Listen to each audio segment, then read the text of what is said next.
巡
り巡る星の輪に僕の未来願いすべて託す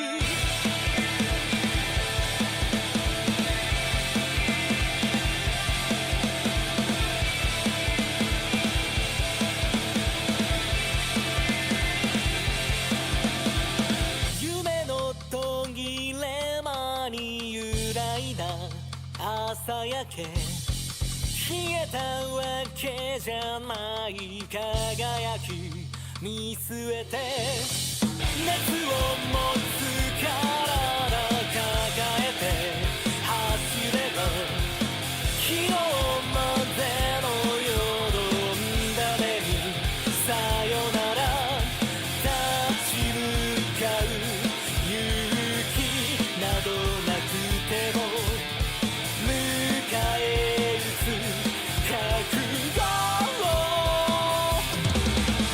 僕がなんだってなってそれでいいじゃないか僕らは巡り巡る星の輪に僕の未来願いす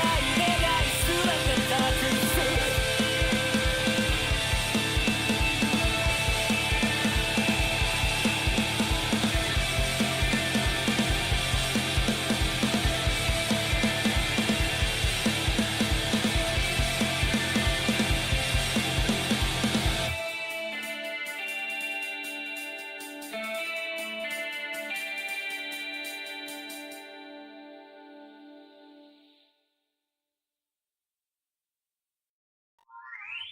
Hello, hello, hello. Welcome in, everyone. I don't know where I'm looking, but that's perfectly fine. Hello. I have a lot of... Shoo. Hello, everyone. Sorry, I'm still, like... I decided to make a change to some things last minute, as always. And so I wanted to change my camera view because every time I moved around, everything moved and I didn't want that. But my camera view was kind of broken, so I'm still trying to fix it. Don't mind me. I'm just adjusting things to me. Welcome in, Riley. Thank you. And welcome in, everyone. Let me see. Oz, thank you for being here early. And Miso, Man Bear, Animon, Mika, I almost did it again. Oppen. If I missed anyone, I'm sorry. I don't think I did, though. Welcome in. Yeah, that was our opening. That was our opening. I don't have my headphones on. I can't hear anything yet. Let me put them on. There we go. I can hear stuff now. There we go. Okay. Let me see if I can really fast set up my camera properly.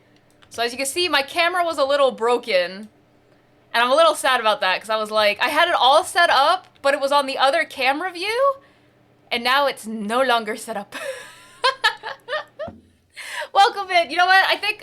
So here's the board we're going to be using to present it, but for right now, I think I'll be looking at me. Because I'm evil.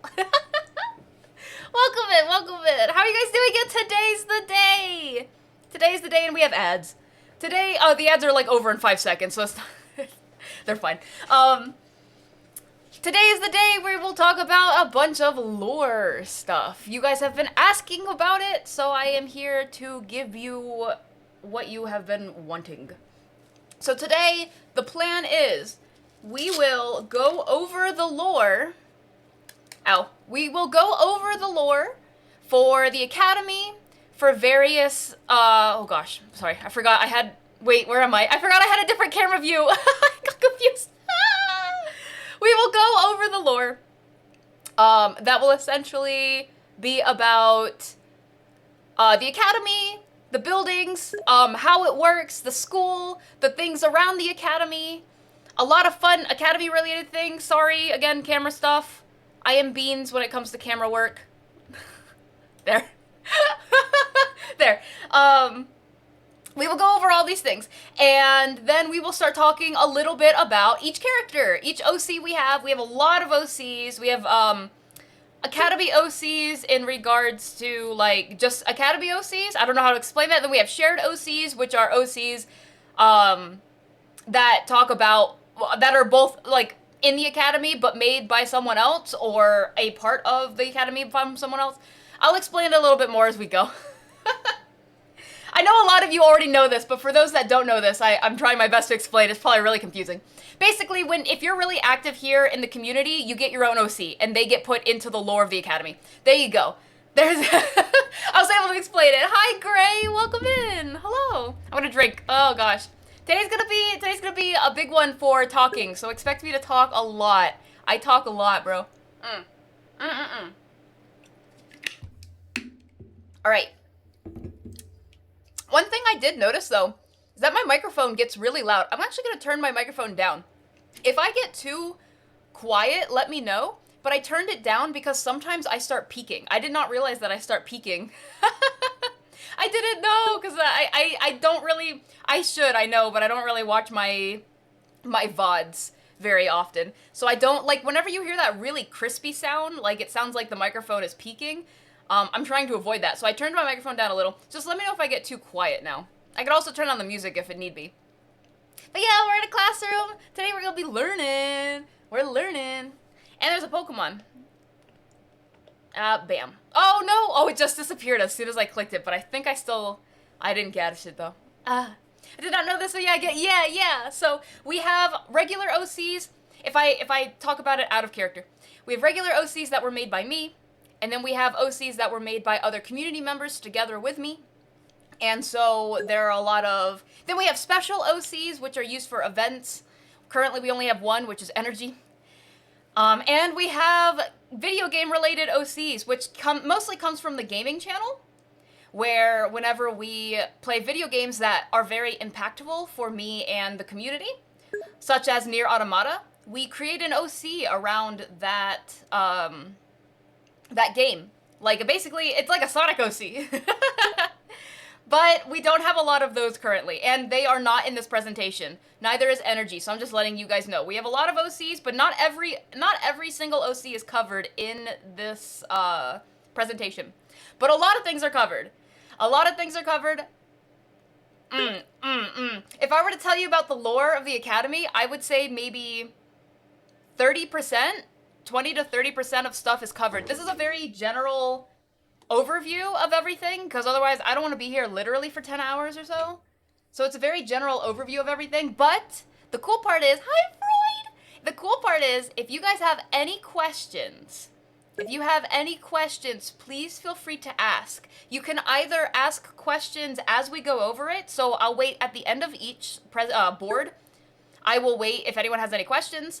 But you can also ask questions at the very end in case you think of a question, but we already moved on. So, like, if I start talking about the Academy and then we are starting to talk about, like, student life, or we're talking about some of the specific OCs, but you have a question about the Academy, please ask at the end, because I won't backtrack. I won't keep backtracking. That'll make things a lot harder. So either ask while we're talking about it, or ask at the very end. Either or. But yeah, you guys can ask questions. I'll try to answer to the best of my ability, but as you know, there are some things that are there's some things that are being saved for debut, specifically regarding Spelly. So if you have any questions regarding Spelly, I can answer anything regarding Spelly in the Academy, but anything about her past, I can't answer. That's all for debut. All the other characters are pretty open. I did ask a lot of people in Discord DMs about what I'm allowed to say and what I'm not. Most people said I can say everything. There were a handful of people who said, can you leave out this or that? So there are some people who, hold on, let me drink something. There's some people who have some information left out, and I cannot answer questions about that either. But you are still free to ask, and I will let you know if I can't answer it. Yeah. Yeah, I wonder. Oh! I just drank. I'll drink again. Hi, Sans. You guys ready for the lore dump, bro? Academy Lore 101. I will try to highlight this VOD. As long as it's not, well, I guess if it's long, it's okay, but I will try to highlight this VOD. So if anyone misses out or wants to come back to this VOD months later, obviously Twitch deletes VODs and stuff, I will highlight it so you guys can check it out as well. Beyond that, you ready for the lore? Beyond that, let's see what we got. I still have to fix a couple things. Here, we're gonna move over, because the chat is taking up a lot of room, so I'm gonna move over a little, if that's okay. Let's move here. Yippee! And you guys should, if you guys chat, you should be at the bottom. If I'm not mistaken, I think I fixed it. Oh no. No. There you go. Now you guys are at the bottom. Sorry about that. I thought I fixed it. I almost fixed it. That way you guys are still on screen. Hi. You guys can ask questions whenever you want. And you guys are over here. You're invisible right now. I gave you all an invisible potion. So you're all over here. Look at you all. Look how beautiful you all are. Look at that. Look. Front row, Oz? Front row? Oh, I'm so proud. Thank you so much. Thank you so much for being here. Don't worry, you guys are just invisible. Don't worry about it. Oh my goodness. Hold on, I'm gonna shimmy over closer to the board real quick. But yes, so we will have this whole presentation. I'm very excited for it. Oh gosh. I'm very excited for it. I hope you guys enjoy. I'm a shimmy. Shimmy, shimmy, shimmy. Shimmy. Okay, move a little bit back just in case. I don't want to cover anything either. That's right, pay attention. This will be on the quiz. Ooh. There you go. Ah, yes. The lore. Classes and said, welcome in, Sketchy. Welcome in. I'll still give a couple minutes. We'll talk for a couple minutes just in case anyone else wants to come in. But I'm really excited. I put this whole thing together. I totally had it done ahead of time, and I didn't just finish it like 30 minutes ago. So I'm really hyped.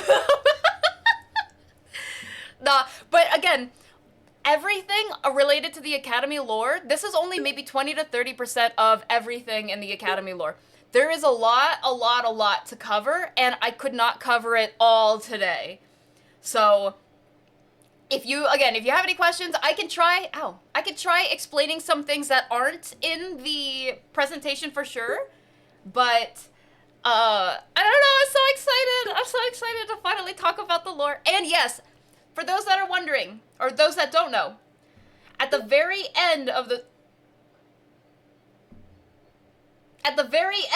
stream, or at the end of the presentation, I will allow you guys to then open the floor, and you guys can talk about your own lore. Whether it's your character lore, OC lore, maybe you're doing a video game and you want to talk about the lore of the video game.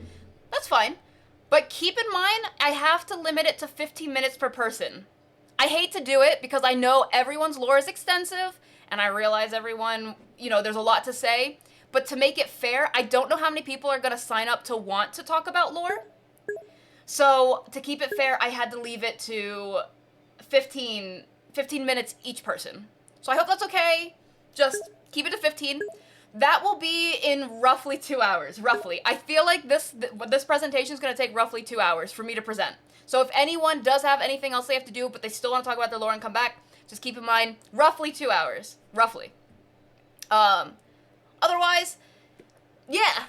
I will open that up at the end of this, though. There's no signups right now, because I would hate for someone to sign up and then they're not here. So I'll literally open it when we're ready to start taking in people to come on. And it will be a VC thing where you can talk about it, but if you don't like to talk, you can hand me something and I will read it. Because I understand there are some people who don't like talking, they prefer to be muted. That's perfectly fine. I can read it. I can read it for you. But either way, you just make sure you have your materials ready. You have like 2 hours. Yeah, you have like 2 hours of, you know, making sure you have everything ready. Sorry, my brain derped for a second. Or 2 hours to prepare everything. So make sure if you're gonna give me something, make sure to get ready to give it to me. Or if you're gonna talk in VC, make sure you have it ready. 15, yes, 15 minutes. 15, not 50. I would basically walk away from stream and you guys would control it at the point. I would not be here. I have other things to do. 15 minutes. I'm gonna drink some more. And I'm back staring at the window. Oh my goodness, you guys. So bunny outside where? There's a quiz. There will be a quiz at the end. There will be a quiz at the end. I lied to you. There won't. Yeah, the quiz is, did you have fun? So remember that while we go through the presentation and see if you can answer correctly. Teacher notes. Oh, I'm so excited. Okay, let me make sure I have all my notes, actually. Oh, you guys can see that when it pops up. Of my immersion! No, it's fine. Hold on. Let's see. Here's my notes. No, wait. Here's my notes? Here's my notes. Let us take a sneaky peeky. Okay, I have my notes written down because there's a lot on here that's going to be presented, and I'm not going to be able to actually, like, I wasn't able to type it all. The last thing I want is to have a bunch of writing on the screen. Wait, does anyone know when you present something, not to have a whole lot of writing? That's not me. I totally wrote a lot so I could just read off the board. Miss. Aw. IRL lore's a life story. No. Only if you have characters. I do have to limit it to characters. I don't want anyone's IRL lore because that's pretty much straight up doxing yourself at that point. No, thank you. No. I mean, your character can be related closely to your IRL story, but if it is, don't tell me because once I know, I will delete it. Like, no, it's just don't tell me. If it's closely related to your own life, don't tell me. And definitely, if you do your own lore, I'll go over this again before we actually have our lore stuff, or when people start presenting. But if, sorry, my brain derped again. My brain. Basically, don't give away locations, ages, anything that's like, you know, sensitive information about yourself. You can have information about your characters, how old they are, where they come from, but not related to you. And if it is, either don't say it or don't tell us, you know? But I turned on a noise suppression. Can everyone hear me okay? I just realized that there was a lot of noise because of my stuff. Am I cutting out a bunch? I don't know. Normally this should be working fine. I don't know why it's not. Like, it should be working on its own. You sound good? I shouldn't have to do noise suppression through OBS. It should be through my actual microphone. I don't know why it hasn't been working lately. I think I might it just might not be turning on by itself for some reason, but yeah. Ugh. So that was all I got. You got this, Miso. You got this. 15 minutes. As long as you guys spend the 15 minutes wisely. 15 minutes is a long time to talk about lore. Oh my goodness. It just be the lore of my campaign. You can do it. Again, as long as it's 15 minutes long, you guys can talk about, like, lore of things that you guys have created. Your characters and whatnot. Question about the lore. We all do. How graphic are we allowed to be? Twitch TOS. As long as you keep the Twitch TOS, then it's fine. Otherwise, like, so I mean, people obviously are gonna have edgy stories, edgy backgrounds and stuff, but as long as... Why am I looking over there? I'm sorry, this bothers me. I want to look at you guys. As long as you can keep the Twitch TOS, you'll be fine. One moment. Let me see if I can get my character to look at... Where are you looking?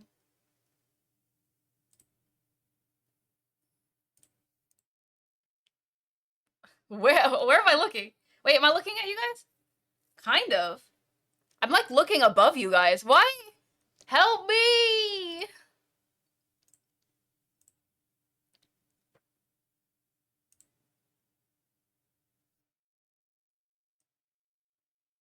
Oh, there we go. That was so weird. I was like trying to figure out why it's not... Okay, I figured it out. I figured it out. Okay, now I can look at you guys and actually look at you and stare at you and make you feel really awkward. Okay, perfect. Okay. Sounds like Diamond. Diamond what? Huh? Yeah, isn't it great? We have a lot of fun songs. Enjoy the music. It's all school-related anime, so if you know where it's from, amazing. Amazing, amazing. I'm gonna drink more. The bunny. What? Hydrated before I start. Good idea, man bear.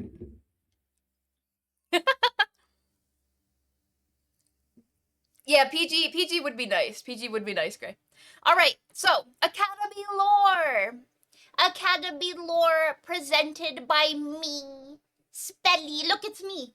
I don't know how they got that gif of me to go on the board, but you know. In fact, you guys are gonna see... Wait, there's a wild Pokemon in the... Oh, catch it! Get rid of it! Catch it! Before it messes up our stuff. Yeah, how did they get that gif of me on there? That's crazy. You guys are gonna see more magical things happen, though. You're gonna see more magical things happen. So you guys ready? You guys ready? Oh, I'm so excited. I hope you guys like this. Okay. Also, let me know if me yelling makes my microphone randomly disappear. Okay. Whee! The Academy! Oh, can you guys even read that? It's a bit hard to read, but I'll read it for you guys. Don't worry. Okay. The Academy. It's a grand school, roughly the size of a small country. It was built on the rubble of an old city that was destroyed during a great war over 1,000 years ago. The Academy consists of hundreds of various buildings ranging in use, from classes and training to restaurants and apartments. There are also 3 major sections that the Academy is made up of: the ground level, floating islands, and the underground. The underground level is the majority of buildings at the Academy. It has some notable buildings are the entrance building. When people first come into the Academy, they have to do it through ground level buildings first. The Academy Garden, huge, widely renowned. Oh my gosh, I wrote it all down and I'm sitting here like guessing. Famously renowned, beautifully designed garden with a range of plants, currently under the care of Velleman. Typically meant for viewing pleasure and various types of earth magic studies, but also pairs well with the enchanted greenhouse that we'll talk about later. There are training grounds, on the ground level, beans. And there are Academy guilds, a lot of guilds, which we will talk about in a little bit.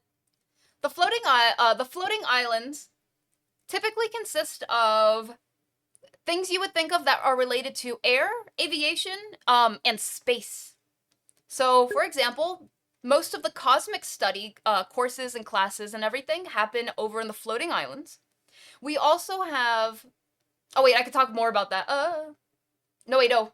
I lied. I'm taking it back. Yeah, you know what I mean. We learned about the stars in space. Silly. Sorry. We have a dragon aviary.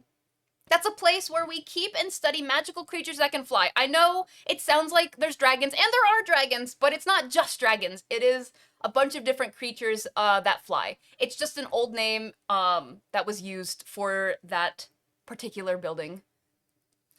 Or area, I should say, because it's more than just a building. And then we have the Starlight Arena, which is where magical duels take place. There are a bunch of different arenas for battling. But the Starlight Arena is one of the notable places in the floating isles just because, or the floating islands, because it is very grand and it's really nice. It's one of the ones that happen at night. Most of them happen during the day. It's one of the ones that happen at night, and it's very, very beautiful and scary if you're the one fighting, but I guess you signed up for it, so. So those are just some notable places on the floating islands. There's a large variety of people you'll see over on the floating islands, but typically what you'll see over there are winged creatures. So anyone with wings, anyone with the ability to fly, cosmic creatures, and plant members. Weirdly enough, plant members. You would think they would be somewhere else, but for some reason, plant members really like hanging out on the floating islands. I don't know what it is. And then lastly, we have the underground. The underground typically consists of our geology courses or the like, not just limited to. Our elemental courses actually take place in the underground pretty often because it's a lot easier to destroy things down there if that happens. And lava! Anything related to lava or in the earth. So an example of some of the things that we have in the underground are the crystal caverns. Natural cavern system under the academy filled with magic-infused crystals. This is a perfect place for studying both geology-related magic and a really good place for meditation as well. We also have the Forbidden Archives underground. It's a heavily guarded archive containing some dangerous knowledge and artifacts. Please don't go down there. And lastly, we do have the Elemental Dojo, like I had mentioned. We have a lot of elemental studies down there because it's really easy to take care of. There's no big destruction. The Elemental Dojo in particular is a place dedicated to study and practice of elemental magic, with different sections such as fire, water, earth, and air. I wonder where those came from. But there are more than just those. Those are just examples. Typically in the underground, again, wide range of people visit the underground, but typically you will see nocturnal creatures and elementals. Who would have thought that? Surprise. All right. So that is a very basic general overview of the academy. Okay, we're done. No, just kidding. Does anyone have any questions about all of that? Sorry, I had to get all that out before before I looked at chat. Hi, Moni, welcome in. Yeah, we do have plant members. They like to hang out in the floating islands. You would think they'd want to hang out in the ground level, but they really like the floating islands. Drinking.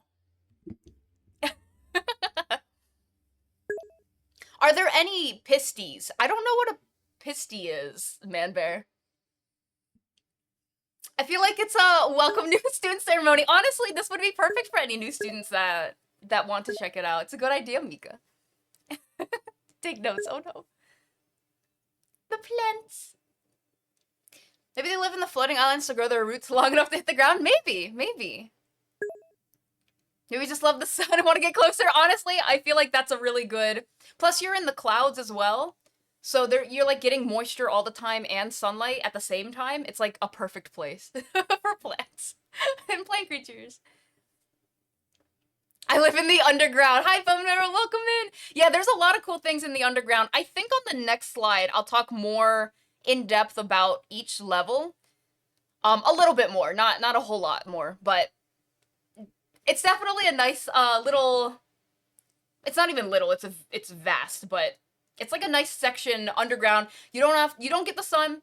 You don't have to worry about like any what is it called? Not like wind and stuff like that, but well no, there's still wind, but I guess it really depends on where you are at. You got a question? All right, I'm ready, Miso. Are there any pisties in the aviary? I don't know what a pisty is. They're like a seahorse dragon. Oh.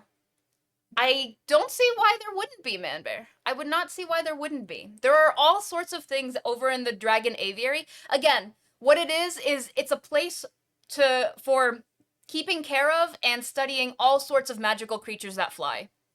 So it's not, I know it's called the dragon aviary, it's not just dragons though. There's a lot of different things that can fly in this world.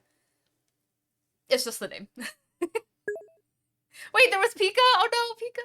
You want to hang out with elementals? Yeah, they're really fun. They're really fun. Some sort of flower? Yeah. Wait. Oh, do you mean the pisties thing?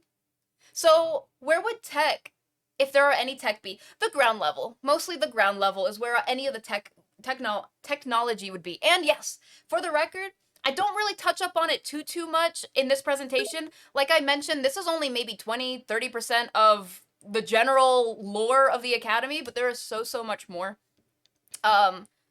But there is absolutely technology. There's very advanced technology in the world. The Academy is a little old school. It doesn't have super advanced technology, but it definitely has technology. And I'm gonna warn you guys now, me, Spelly, I'm not good with technology. So even though the Academy has technology, someone else is gonna have to be able to explain how to use it, because I sure don't know. I'm not super old-fashioned. I know how to use like a computer, for example. I know how to use a cell phone. But when you start getting really advanced, especially when you start mixing magic and technology, I get a little lost. I need some help. I need someone to teach me how to print. Oh man, let me take another drink. Oh.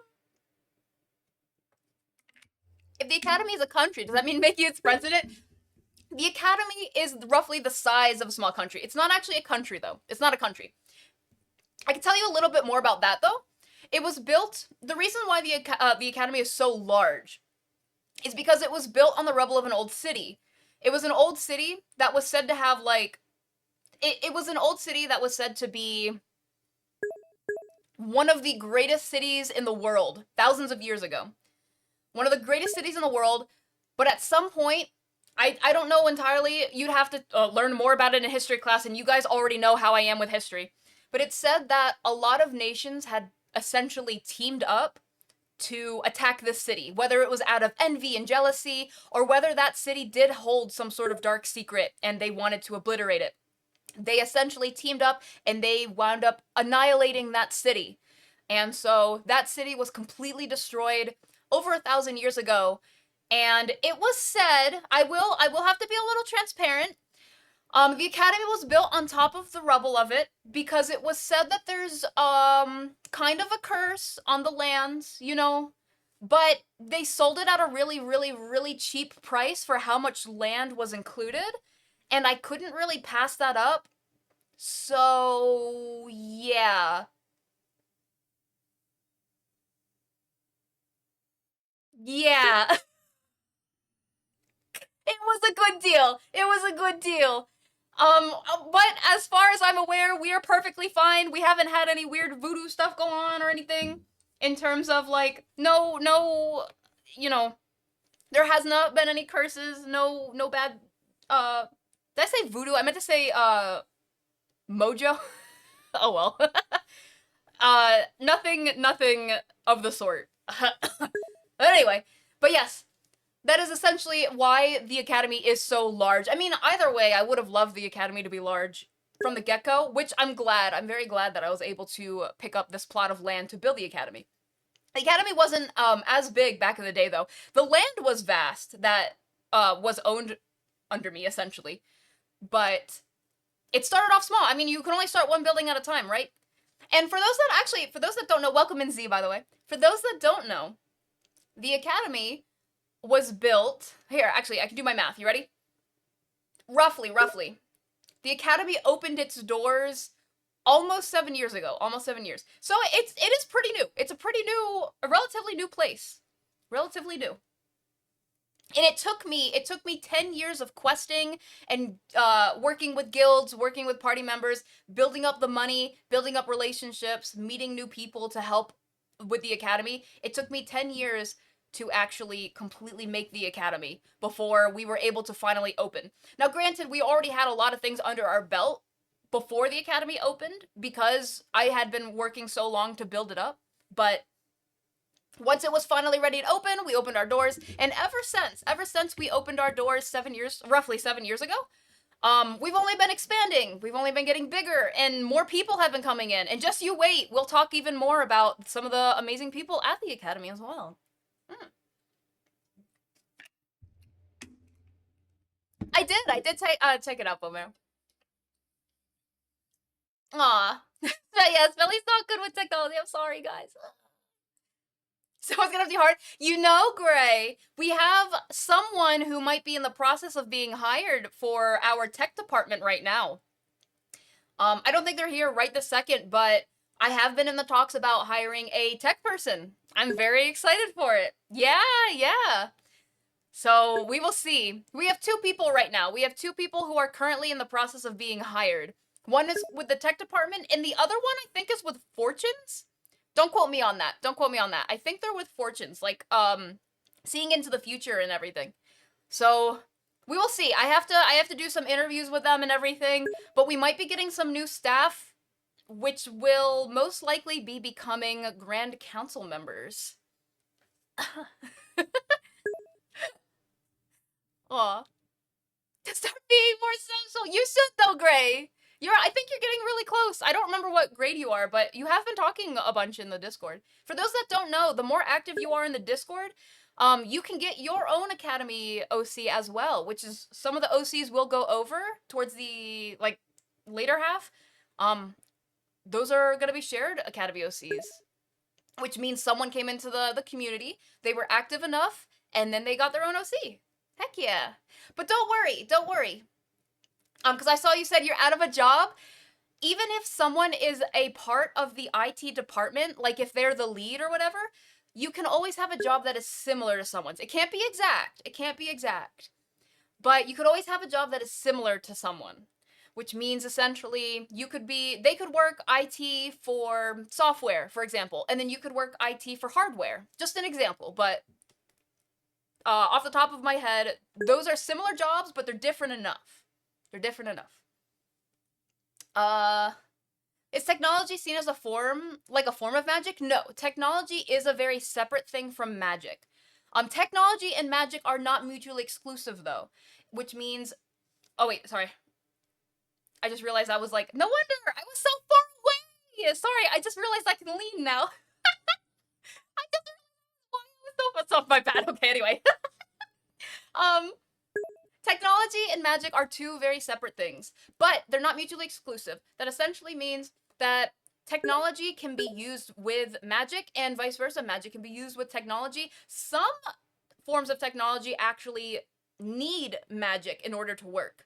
And I think we'll touch up a little bit on that as well. A little bit. I'm really excited though.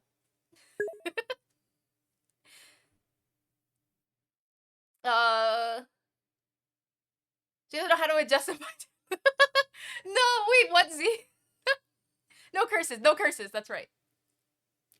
The IT, yes. Please tell me it's not me. No, bone marrow. Divination? What specifically do you mean? I'm sorry, I lost the conversation a little bit. What specifically do you mean when you say divination? I wish activity counted on Twitch too. I have talked about this before. My only issue is I already have an event that runs based off of Twitch activity, which is Academy October. The more active you are, not even active, but the more you come to streams and you watch streams, the better the chance that you will have then to be a part of the Academy October.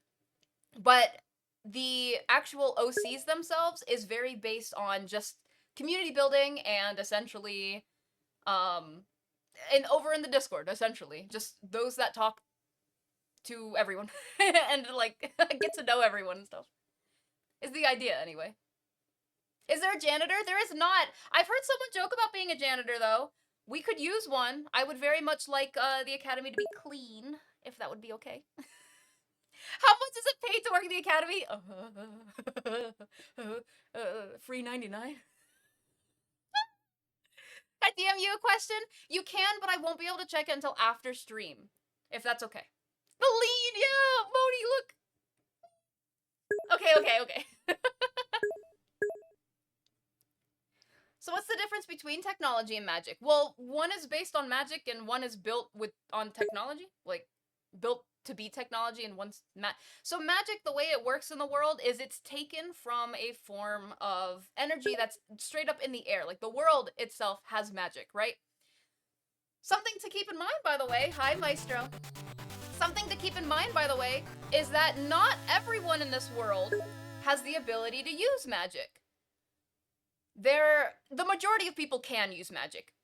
And for the people that can use magic, just because they can doesn't mean they do. But there are a small percentage of people who cannot use magic. They were born and they can't use magic at all. Like, at all, at all. And those people can still learn about magic. They are still welcome at the academy. They can come take classes to learn about magic, learn about the history, learn about whatever they want. It's just that they physically cannot do magic. And there's nothing... Okay. Legally, there is nothing they can do to change that. But they can use magic items, like, as long as the magic items are magic infused and they're not, oh gosh, my hand. And they're not items that are like, you have to have magic in order to use this item. There are some items that you can use that already contain enough magic that you could just use it without using your own magic. And then there are some items, like technology items and stuff, that utilize your own magic to amplify it, essentially. If you are not able to use magic, you can still use magic items that don't require you to already be able to use your own magic. That's something I probably should have reiterated earlier, but yes, that is essentially how this world works with magic.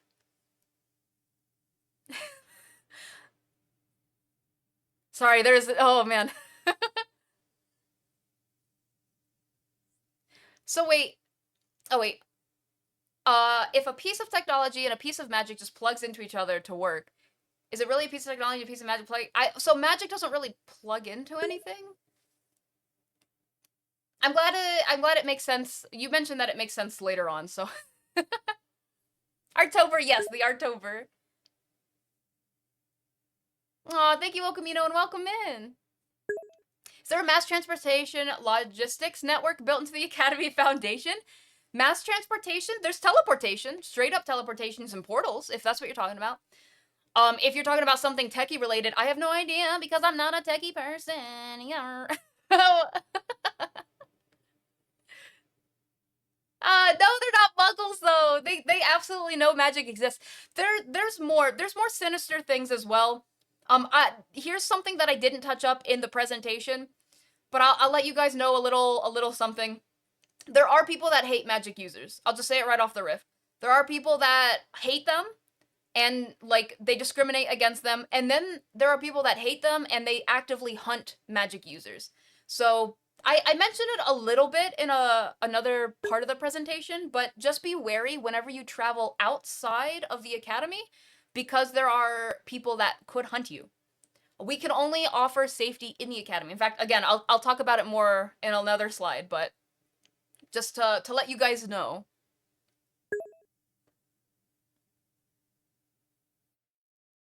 Socially and culturally, what socially and culturally happens to people that are born without the ability to access magics? Do they get discriminated? Not at the academy. I will at least say that. They do not get discriminated in the academy. As for the rest of the world, I can't speak for the rest of the world. The rest of the world can be harsh. It can be not very kind to people that do magic and to people that don't do magic. A good question, though. How reliable are the portal devices? Do they ever fail? No. They're not really so much devices as it's just magic and they don't fail. It's okay. It won't fail like in the middle of teleportation.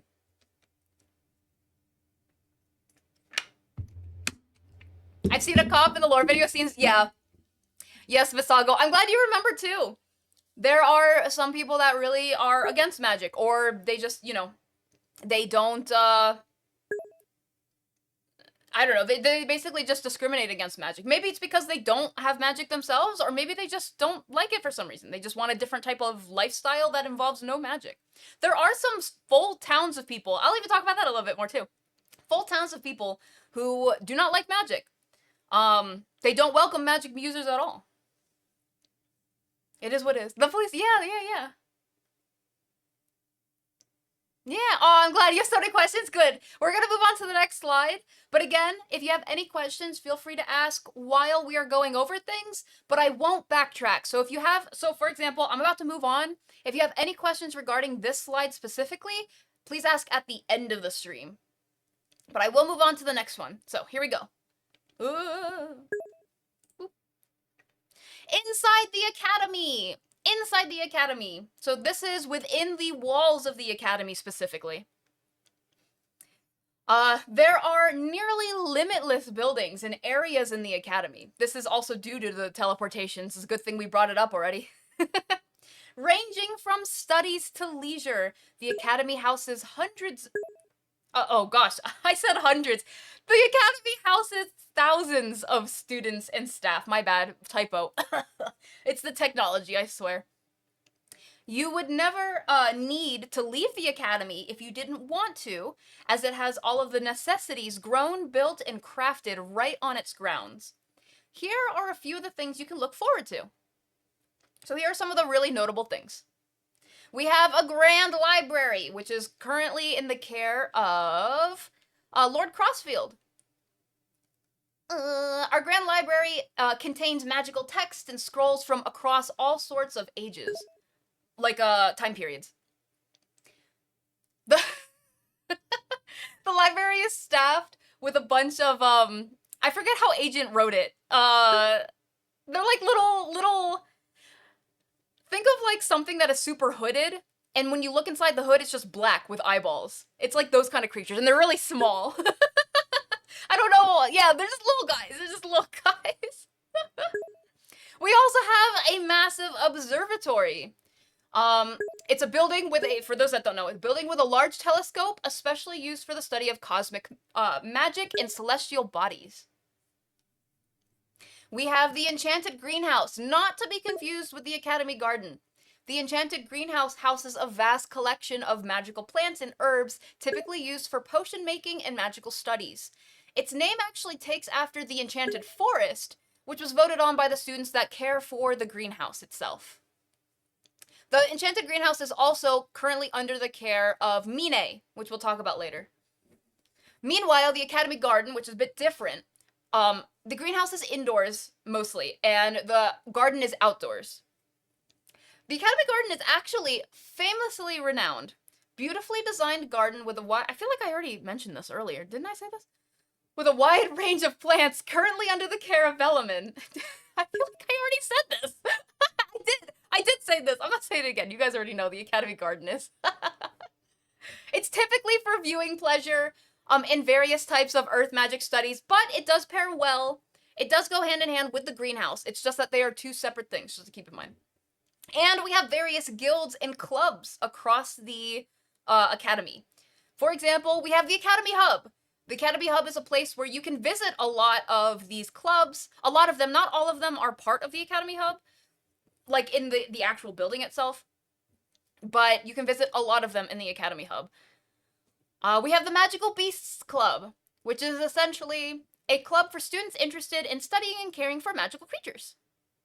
We have the Potion Masters Guild. It's a guild dedicated to studying and the creation of new and unique potions. That one's a really interesting one. They also take a lot of testers. Like the people that test things out in science. So if anyone's interested in being a tester, please let me know. I'm sure you'll be fine. You might get some weird things happen. You do have to sign a waiver, but you know. And we also have one of my favorites, totally not biased or anything, the Stargazer Society, a group of those interested in celestial magic and astral navigation, believe it or not. They often meet at the observatory or in the starlit field, which I'll talk about in a little bit, for stargazing sessions. Yeah. And then a couple notable things. Again, this is only a couple things that they have. There are a plethora of other things that are around the Academy, but some of the notable ones. So for the floating islands, we have the Dreamer's Tower. The Dreamer's Tower is the highest point at the Academy, which is used for advanced studying of cosmic and celestial magic, and even dream interpretations. It's actually said that this specific tower has a direct connection to the astral plane, which is why it's only for advanced study. And we also have the Space Travels Incorporated. It is a partnership with a corporation with a corporation called Space Travels, which allows students to travel safely through space, whether it's for vacation, for viewing, or for studies. Yeah. And then in the underground, some notable things that we have. we have the lava springs. The lava springs, think of it legitimately as a hot springs, but instead, it's dealing with lava. Yes, humans or non-humans or anyone who's not like really good with fire, they can go to the lava springs. They do have what they call different heat levels. So they have ones that are safe for someone like me, for example, to go to the lava springs and have like a spa day. But then they do have some intense heat ones meant for typically elementals or others that can resist the extreme heat. So I highly recommend checking it out, especially if you want a spa day, but just keep that in mind to go to the correct heat level over in the lava springs. They also have a nightlife club. A nightlife club. So this isn't only limited to nocturnal creatures, which again, a lot of the people who inhabit the underground are nocturnal creatures, but it isn't limited to nocturnal creatures. But I will say they usually have their clubbing activities very, very, very late at night, which is why most of the time the people who go to the nightlife club are nocturnal. But it's a nice place to just party if that's what you're into. I've never been there myself personally, but maybe one day I'll just check it out. And so there's a couple of notable things that are ground level is on the left, and then on the right is the floating islands and the underground. Are there any questions? Me. I missed out on the previous slide, because someone give me a brief statement. We basically just talked about the academy as a whole. Like the fact that it's the size of a small country. How many individual carnivorous plants are there? That's a good question for Velamin. Velamin would know that for sure. I don't know a whole lot regarding the garden and all the different plants that are here, because I don't take care of that. Hold on one second. Yeah?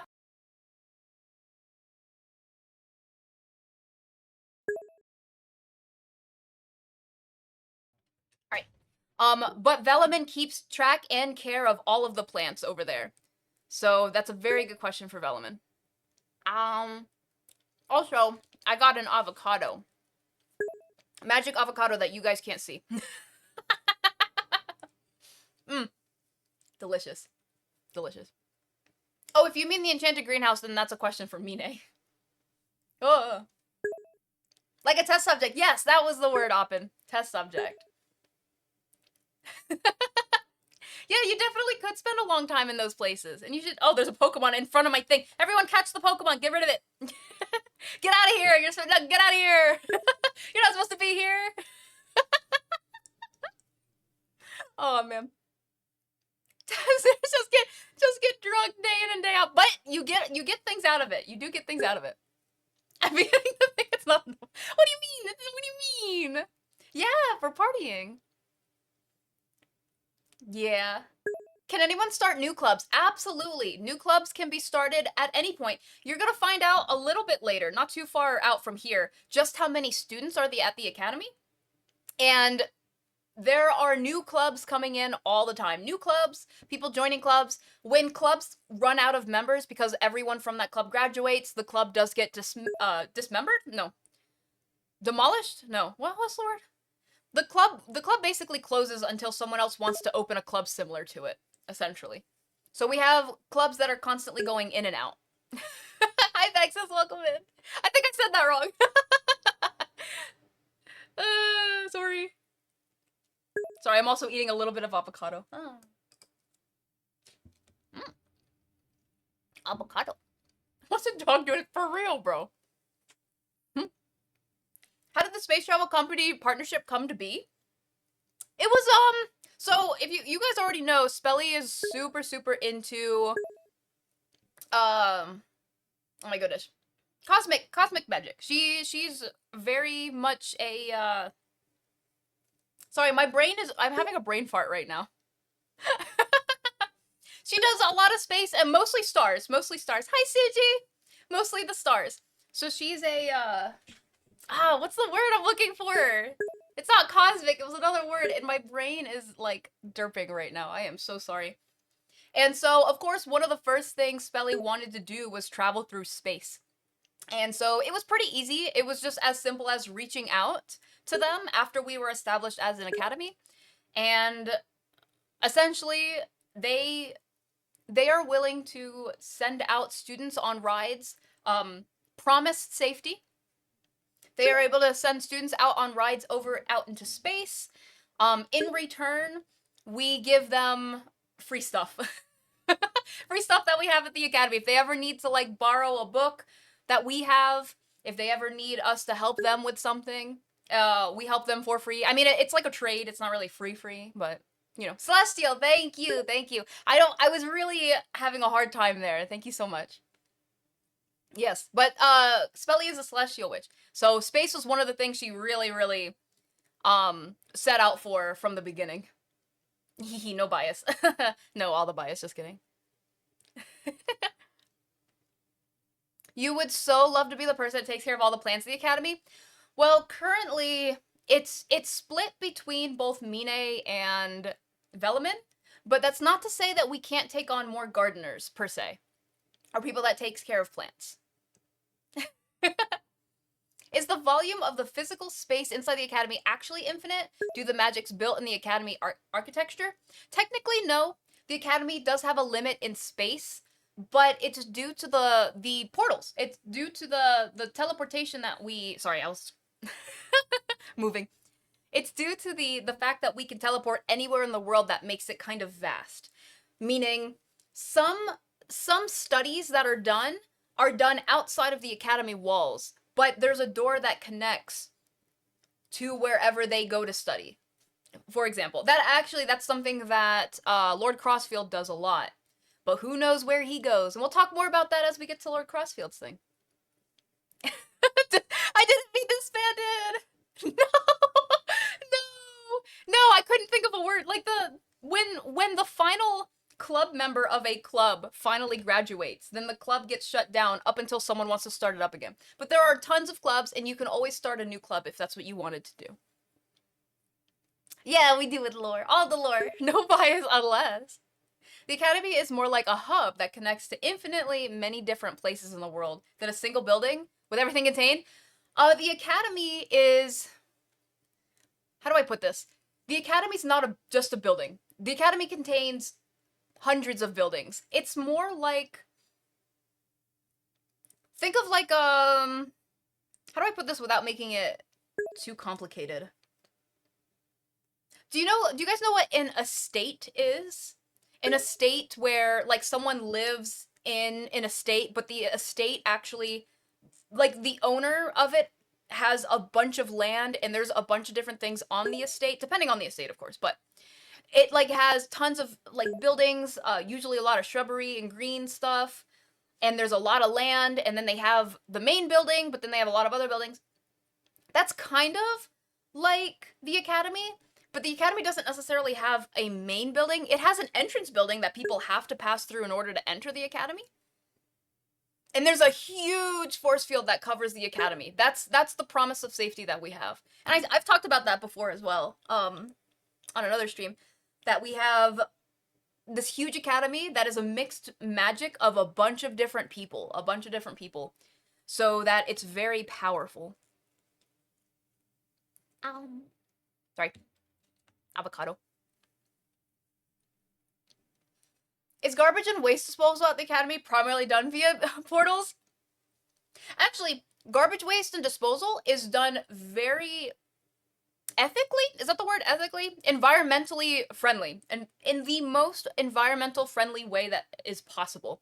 So things typically like to get reused, reduced, and recycled. As much as they can. And for things that can't, there are creatures that straight up eat trash, so it just becomes food for other people at that point. I was just about to say, it's not just a monster. There's lots of, like, straight up species that will eat trash because it's just another, like, it's something that they can digest. So at any point that something cannot be actually, although I guess technically that would be considered reusing because you're reusing trash as food. But either way, yes, we are very environmental friendly here. So anything that gets thrown away or trashed or garbage and stuff can be reduced, reused, and or recycled. The Academy's like a small country? Yes. The Academy is like a small country. It's like a small country. I think you guys are going to understand a little bit as we go further into the presentation just how vast the Academy is. Welcome in, by the way, Garcias. We're going over Academy lore today. A good way to put it is basically my VTuber lore, but far more expanded beyond my own VTuber. So if you have $1 million, you have to fight. If you want to have $1 million, you have to fight. No, you don't have to fight a dragon at all. There's a bunch of guild quests you can do. You can go on adventures, you know. But who knows? Maybe one of those adventures is to fight a dragon for some reason. I don't even know. Oh, no. Yes, exactly. Are those monsters' poop super toxic then? Are they super fertile? Really depends on the monster. I'll be honest. I have to be transparent. Some of them can be super fertile, especially imagine if a plant eats the trash, right? But there are others that I'm sure are not so fertile, as in toxic, and we have to dispose of it another way. But we find our way around. What would be an example of something that's truly impossible to reduce from reuse and recycle? Let's see. Thank you so much, Maestro. That's a good question. I'd really have to think about it. Oh gosh, here, I'll think about it while I eat another piece of my avocado. Maybe anything, I can't say anything magic trash related, which doesn't really happen too often, but I would imagine it would be something like some kind of magical trash thing that maybe can't be, I don't know. You know what I mean? But typically almost everything. If I were to say maybe 99% of things can truly be reduced, reused, or recycled.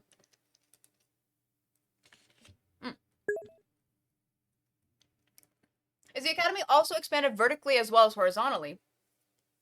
Okay, I do have an image I can show you guys. It's super crudely drawn, which is why I didn't include it into the presentation. But I can at least show you guys right now via magic.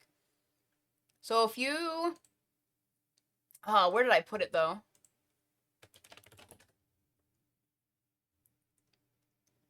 It's gonna be on Discord. It's super crudely drawn, again. I don't know where Discord's gonna open. Oh.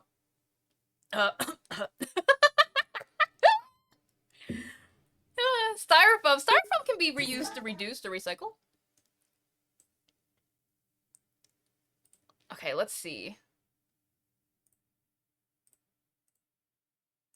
So again, please keep in mind that this is a very poor drawn thing, but it's something that kind of explains the Academy a little bit, or at least I can explain it using this image.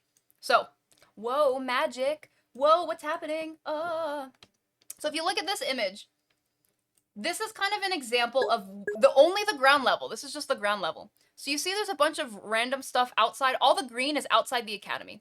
This long entranceway, it's miles long, is the only way to get inside the Academy.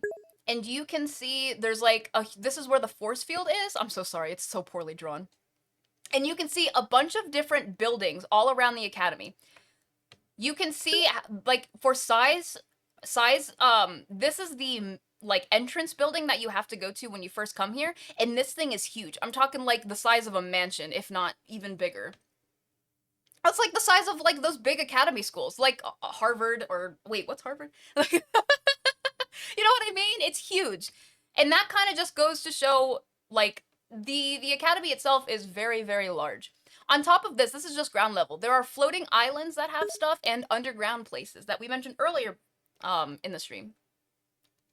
So again, sorry for the awful drawing, but that kind of goes to explain just how big the Academy is. Avocados are great. Underwater for facilities for people to live in. I mean, people do have to live underwater, Maestro. They do. Also, we have ads currently. I don't want to continue while we have ads, but I also really have to pee. So while the ads are going, I'm going to go to the bathroom really fast. So we will BRB. I don't know if this is going to work. Oh, it did. No, it has the timer. Yuck. Get out of here. But I have to go to the bathroom real fast. I need to pee. I gotta pee. So we're gonna BRB and once I turn off that timer, because that's swag. No timer. Yeah, 40-minute pee break. Okay. I'll go to the bathroom. I'll be right back while ads are still playing.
All right.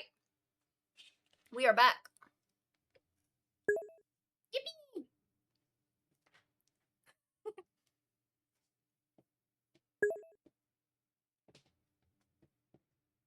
Is it known to be fun to poke the force field protecting the academy with a finger? No. No, it is not. And you'll probably get in trouble for doing it. Pre-time. That's right, we back. Burp. Oh, there's a bird. Catch the bird. Hurry. Get it out of here safely. Okay. I want to move on to the next section. So we will, if anyone has any questions regarding the inside of the academy, please write it down somewhere and then save it for essentially after the presentation. Heck yeah.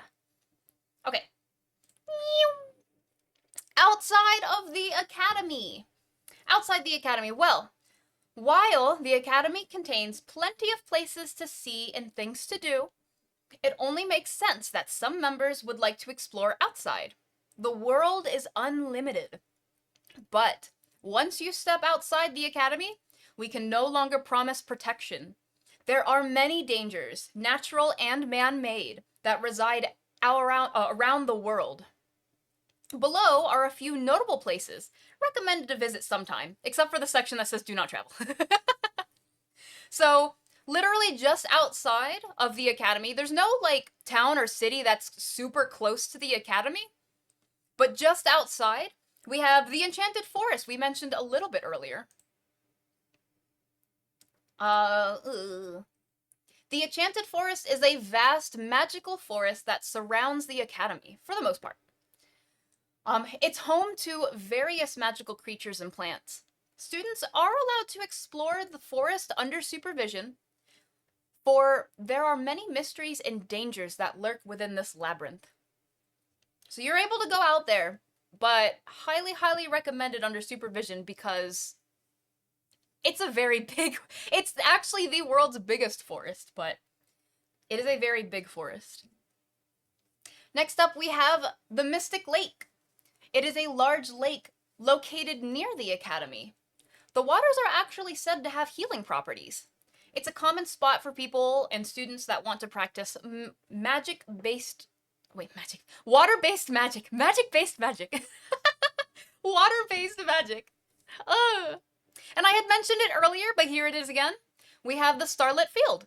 It's an open field under an open sky. It's used for various outdoor classes and activities as well, but primarily is used for stargazing during clear nights.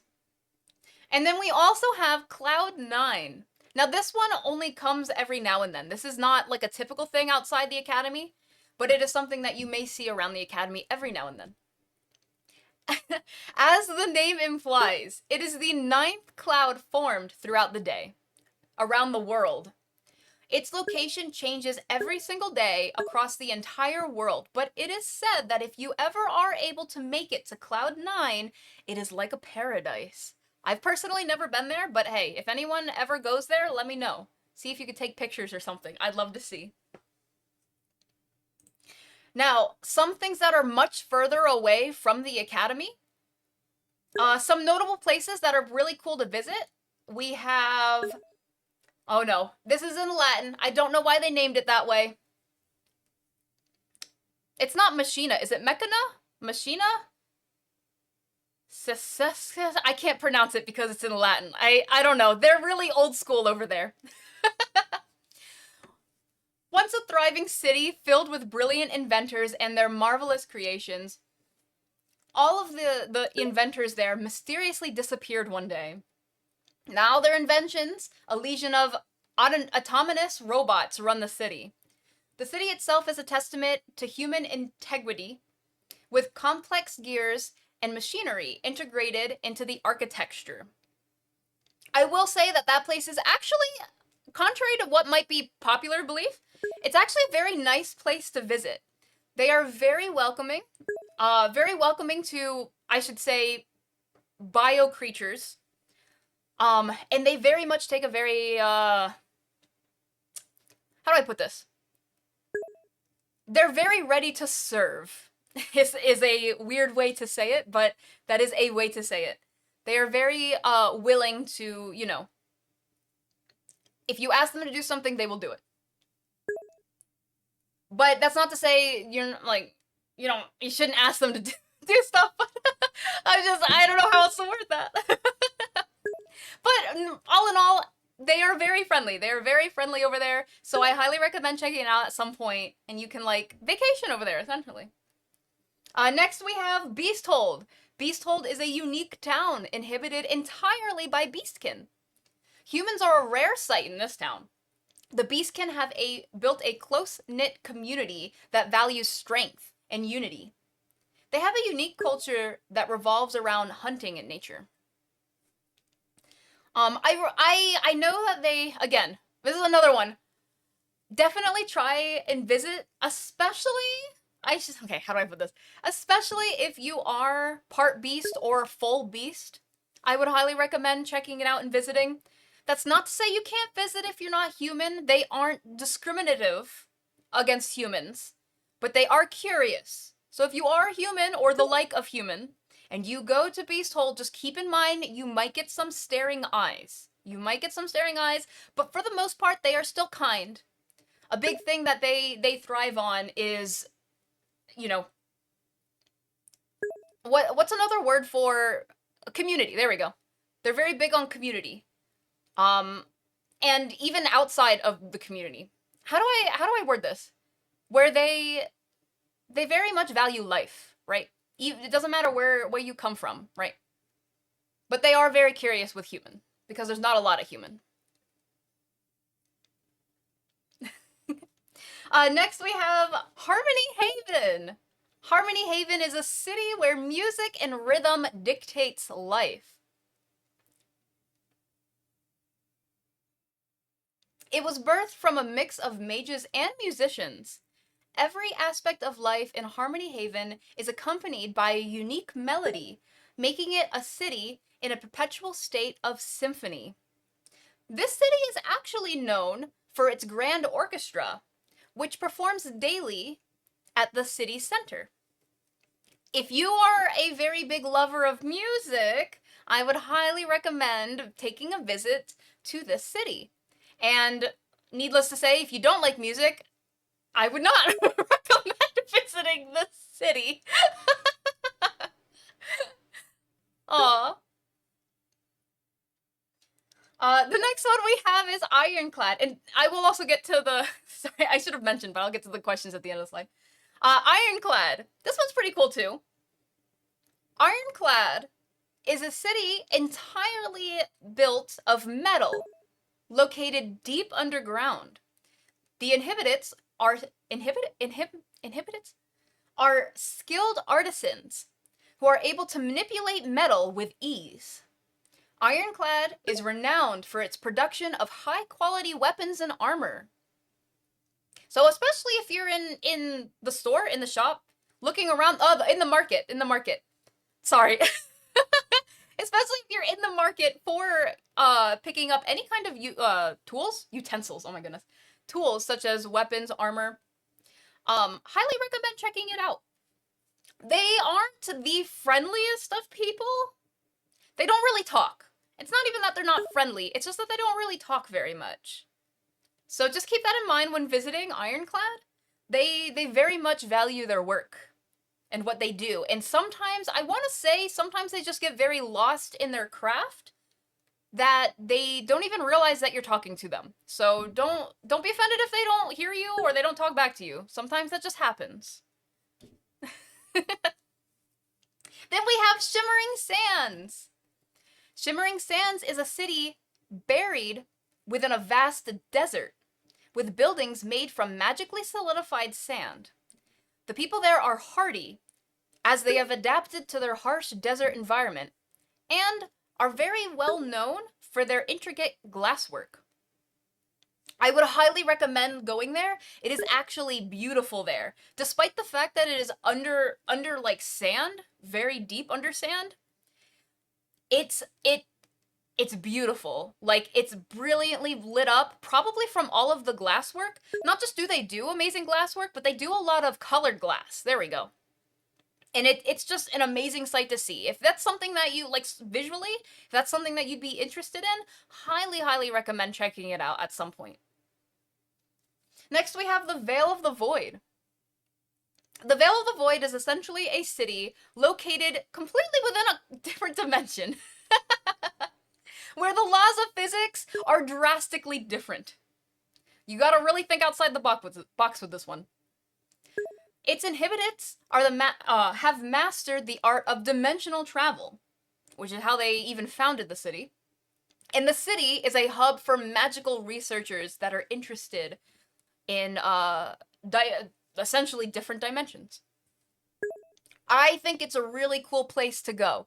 I think it's a really cool place to go, especially if you're into travel, so highly recommend it. It is hard to get to, obviously. You're gonna have to find someone who's good at traveling within dimensions, but once you're able to find someone who can, or if you can find someone to pay to travel, essentially, I know there are companies that are willing to. It's a bit expensive, though. But if you do have the chance to go to the Veil of the Void, highly recommend checking it out, especially if you love travel. With some of these notable places, there's so many other places, by the way. So many other places. There's a town that is carved into a glacial mountain. There's a city that is literally located in the middle of a massive hurricane that is forever ongoing. There is... Let me see. Some of these other ones. Like, there are tons and tons of other places you can go. I just didn't write them all down on this presentation. But what I did note is please be careful and wary when traveling. Do not visit Shadowfen. That one's kind of near, it's not super near the academy, but it's the closest one to the academy that is basically filled with, I'll just tell you a little bit about it. It's a city that's shrouded in perpetual darkness. I know some of you are into darkness, but hear me out. It's shrouded by darkness due to a curse that was placed on it many, many centuries ago. All of the inhabitants? Oh wait, I think I said it right that time. Inhabitants? They have a very deep ingrained mistrust of magic users who, essentially, they blame magic users. Even though it's been centuries later, they blame magic users for their city's current state. The city has a very dark and eerie atmosphere, with the inhabitants often wearing masks everywhere they go. So definitely don't recommend going there, because unless you're not a magic user, I suppose, because everyone there will hate you. Unless you can hide the fact that you use magic. Everyone there will hate you. And there are plenty of other places you can go that are dark, nice and dark. In fact, there's a Spectral Spiral is a place I'd recommend going. Spectral Spiral, it's a city that's entirely populated by spirits and ghosts. Typically, it is always under the moonlight, so it's another dark place, but it's a very nice and friendly place. The spirits actually coexist peacefully, and it does have a very rich culture centered around ancestral worship and memory preservation. So, if you want to go somewhere dark, I recommend going there, and not Shadowfen, because Shadowfen is a very bad place. There are also, too many to list, but there are also a lot of black market locations. If you ever hear anyone talking about the black market, avoid the black market. It is not good, and I don't really want to tell you too much about it because I don't know how legal that would be. But essentially, that place has, you could probably tell, but that place has a lot of not so good things going on in there. I mean, straight up illegal things. So please avoid. All right, are there any questions? Now I will catch up on chat. Wait, where, okay, it was over here when I had to pee. Don't touch the wall, though. Hi, Jeannie. Welcome in. That wavy boat is so cute. Has there ever been a large-scale expedition operations into the Enchanted Forest that has been organized so far? There has been many expeditions in the Enchanted Forest that have been organized by various different people in the Academy. But it is a very large forest. It's very large and very vast. So, it would, if you legitimately got lost in the forest, it could take you a lifetime to just try to find your way out, even if you walk straight. So be very careful when entering it. Words are hard. Machina? Machina?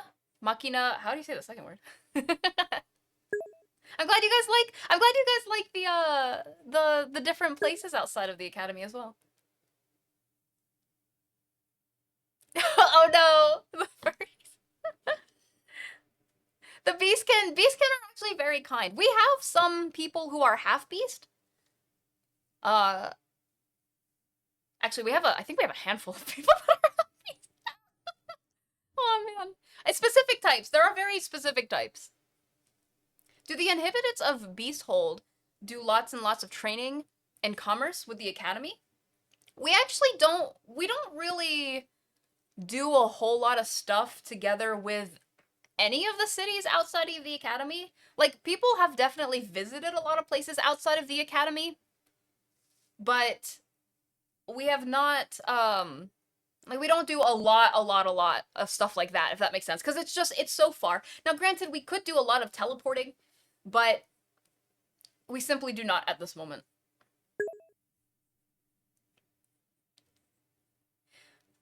Do most of the inhabitants of Harmony Haven do most of the inhabitants of the Harmony Haven mostly resonance and waveform based life forms? Most of, I wouldn't say most of, but there are definitely many there that are wave based life forms, but not most of. All of them though, all of them are very harmonious with the city and the music and everything. Whether that's because they are built that way, like by species, or whether it's because that's just how they are, where they are able to very much feel the music, needless to say. Kind of the same way that we can feel magic, and why there are magic users in this world. You're born with it.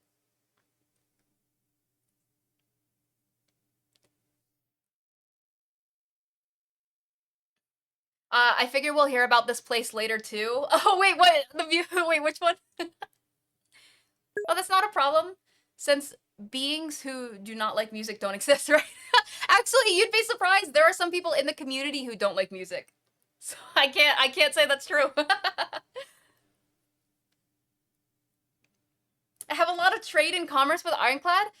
We do have a lot of people who come from Ironclad, and they do studies here as well, but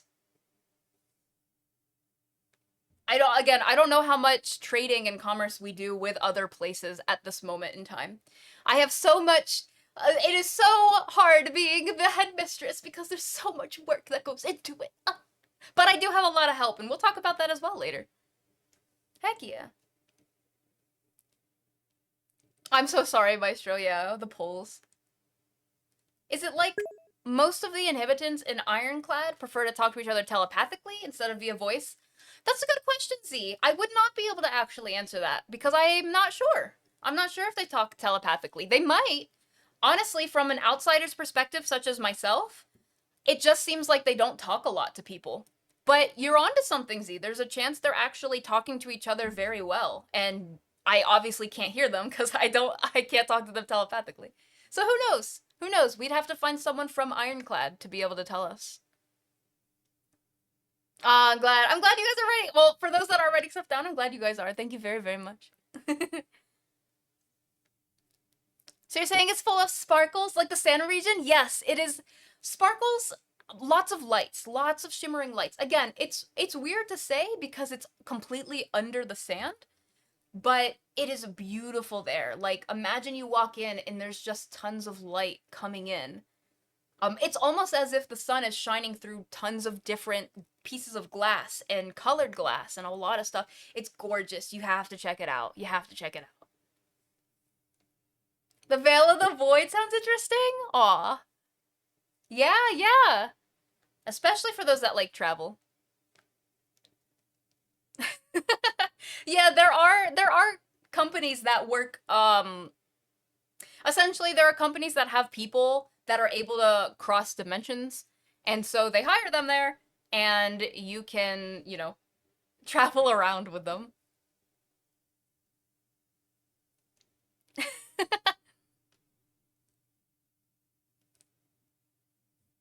Did I sound like a tuning fork for a second there?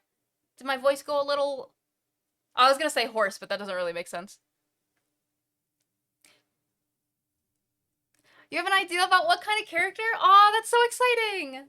Yeah, absolutely. I'm glad this also helps for anyone that is interested in making an Academy OC. I'm glad this is helping a little bit for, you know, understanding a little bit of the world and how it works.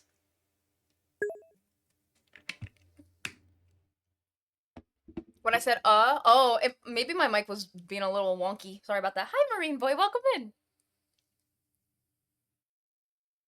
You love all the Beastkin. Aw, very cute. I'm glad, I'm glad. Might have ask you a lot of questions after stream? Oh no. Okay. Okay, Anamon. Especially, feel free to ask any questions in the Discord after stream as well. Cough, so you can get some points, cough, towards an Academy OC. Cough, cough. But, you know. Entirely up to you guys. Like I was singing it.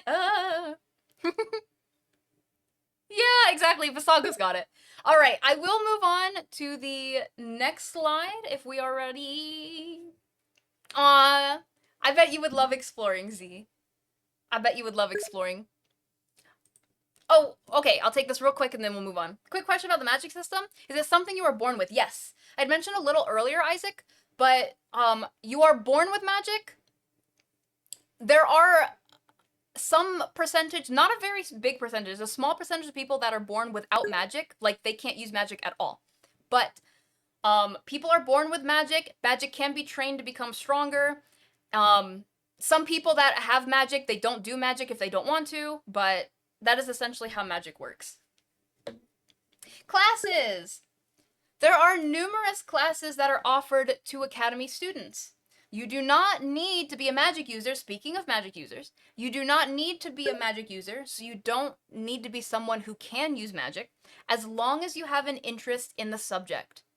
There is a generous number of teachers who help run classes, some well known in the Academy by Academy students, and others that are famously renowned for their knowledge and their mastery. Classes such as, but not limited to, Magic Basics, Intermediate, and Advanced courses. So that kind of covers like a lot of stuff, but I made it very, very general. The basics of magic, of specific types of magic. It would take forever for me to type it all. Potion making classes. I know someone had asked about that a while ago. So yes, there are potion making classes. It's essentially where students learn how to brew various magical potions. Creature care and research. Students can learn about different magical creatures, their characteristics, and how to care for them. This is also very much, people really loved this particular class or set of classes, like courses and stuff, very much that they created the guild, or the club. So if you very much like taking care of magical creatures, please consider joining the club as well. Not sponsored. History of magic and world history. I know personally I'm not the biggest fan of history, but I know it's very important to learn. So we do have a class that delves into the history of magic, studying ancient spells and the important magical figures, and other past magical related events. And then world history is in general of the world itself, some things that happened in various towns and cities, including the city that we were built on. If you want to hear more about that, check out those classes. We have magic control classes, which is not to be mistaken for just learning magic in general, but we have magic control classes for people who already know how to use magic, but they don't know how to control it properly. There are some people who are able to use powerful magic, but they cannot control it. We do have very specific courses on controlling your magic, because for some people it comes naturally, for other people they have to work harder at it, and that's okay. That's why we have the classes.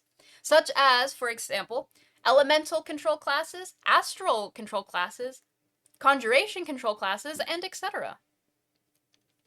And then another example of some of the things that we have are protective magic courses, or classes. That's the same thing. Something that I like to do. So this is where it comes into like healing, force fields, stuff like that, essentially. We do also offer the study of curses and harmful magic, but do not offer the practice.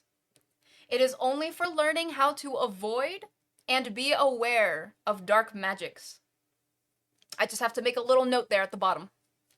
And yes, that is essentially the classes. The big part of the academy, but not the only part of the academy, for sure. Are there any questions about classes that we offer at the academy? Classes, oh goodness. Even if you happen to be born completely unable to access magic at all, you can still be someone who studies the history of magics and magic users. Yes, there are actually famously renowned people who are unable to use magic at all, but they are very, very knowledgeable when it comes to magic. Whether it's because of something that really interests them, or it's something they felt like they just really wanted to do. Well, I guess that's the same thing. And they themselves become professors. They become professors that teach these things, not just the history, but essentially they teach how to do magic even though they can't do magic themselves. Impressive, right? Those are people that completely understand how magic works, and it doesn't matter that they don't know, like they can't use it themselves. They just very much understand magic inside and out. Yeah, the ears and the hair at the bottom. And that includes magical plants too, yes, where you take care of them, yes.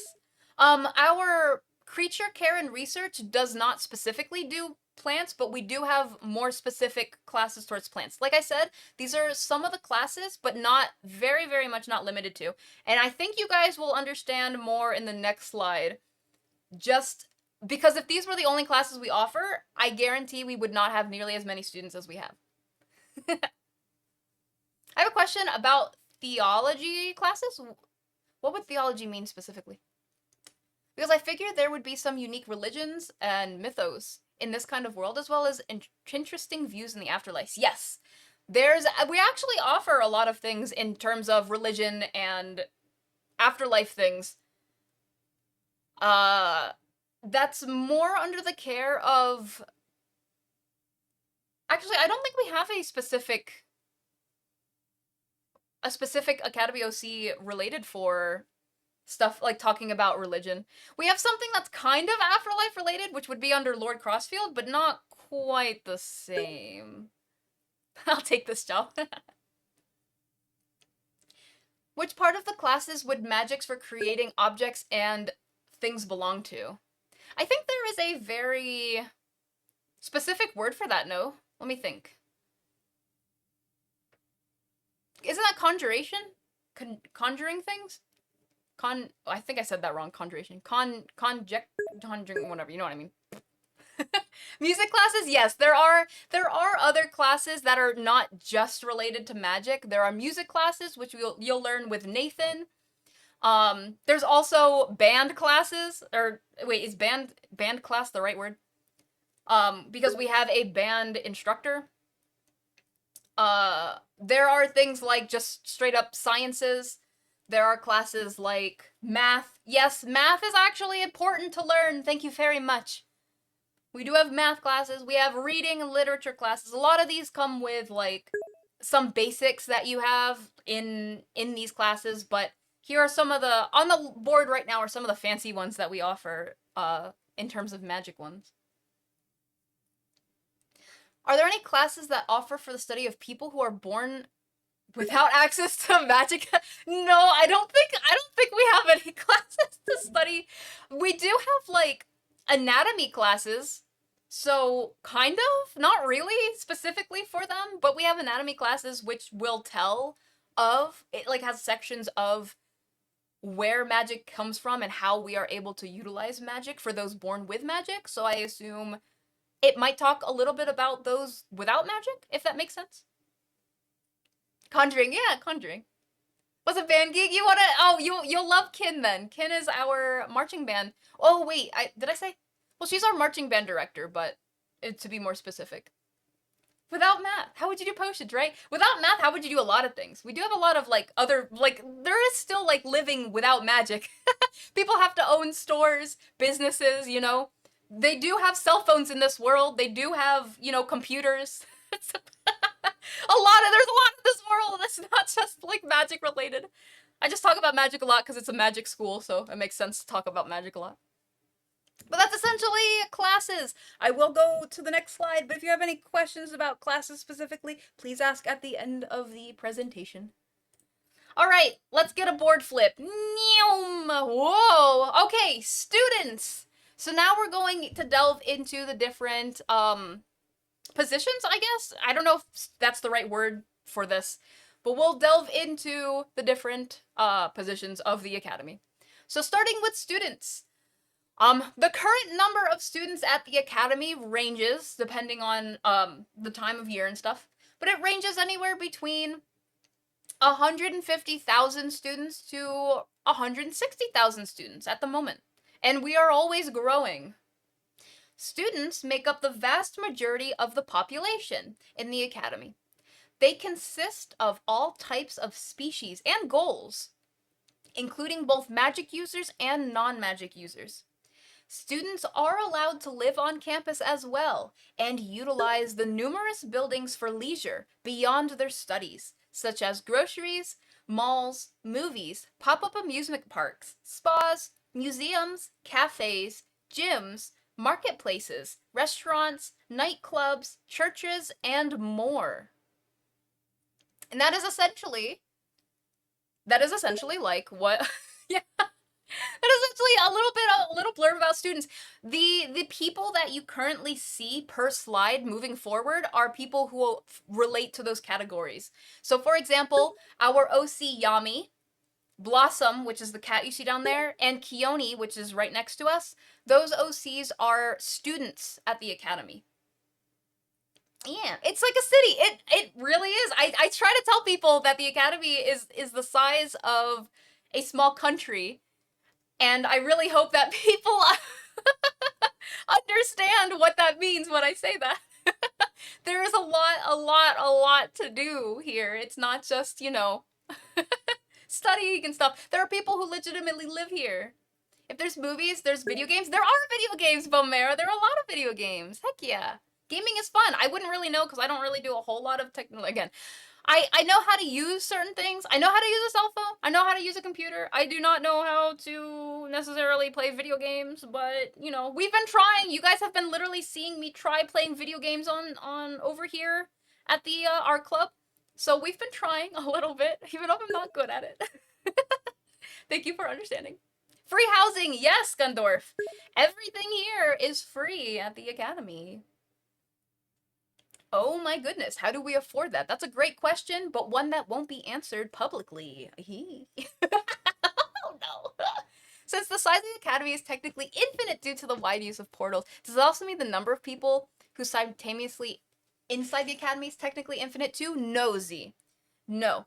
And the reason why is because we do only allow people who are registered for the academy to be inside the academy. Unless they are a visitor. We do have visitors of the academy. And we do have, like, people that we invite into the academy specifically, like, whether that's, like, for them to do a speech of something because they are well-renowned in their mastery, or companies that we're looking to work with, for example, the Space Travels Incorporation. We do allow those people to come in, but you do have to register. Yes, you do have to register in order to enter the academy. The reason why is because it would be really hard to maintain the safety inside the academy with so many people in the academy if we just let people run rampant in and out of the academy. Now, anyone is free to leave. Anyone's free to leave, but you do essentially need to be registered in order to come back into the academy. That just helps very much for keeping people safe, essentially. Yeah, there's nightclubs.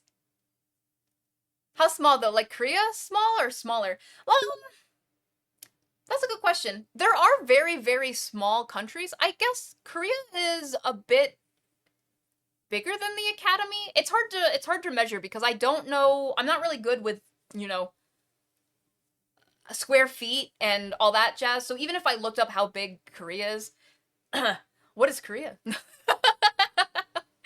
if I looked it up, I wouldn't be able to tell you because I don't know square feet and stuff. I'm not really good with that kind of stuff. Or acres and stuff like that. But just think small country. It might be a bit smaller than that though. There are also entirely leisure-oriented public gardens and greenhouses where people could just, enjoy talking. Yes, the garden, the big garden, the Academy Garden, and the Enchanted Greenhouse. Those are used for Academy things because I mentioned it here. But a lot of that is also just leisure things. People just like gardening and they just talk about stuff, It's not just 100%, hey, we're primarily focused on study and that's all we do, and, once you're done studying, get out, Like, that's definitely not what it is. That we are here to enjoy what we do. No, we're not talking about that, Isaac! That would imply that there's an exponential growth of people that keeps growing, hence the term infinite. It's true. True. For as long as the Academy remains open, it just infinitely grows, essentially, in people and in size. But it is not a extreme growth in terms of how fast it grows. It just keeps growing. So let's imply that the Academy will last for an infinite amount of time. Then that would mean that the number of people and the size of the Academy would also grow for an infinite amount of time. But that time does not necessarily, who knows, infinite is literally infinite. So the next year, for example, that we are the Academy, it might grow by only a few hundred people, maybe only a few thousand people. It's not a very fast rate, but it is infinitely going. What happens if someone who's neither registered nor invited tries to walk into the Academy? Will that person get thrown out of the gate by magic? They would not be able to pass the force field, and yes, there are people who have tried attacking the Academy. While we can promise protection inside the Academy, there are people that still try to attack, and we essentially have to attack back. So that's why, honestly, that's why we have a lot of fighting courses and everything. There is a lot of learning about how to fight and how to be good with... another word for fighting, insert, because my vocabulary is small.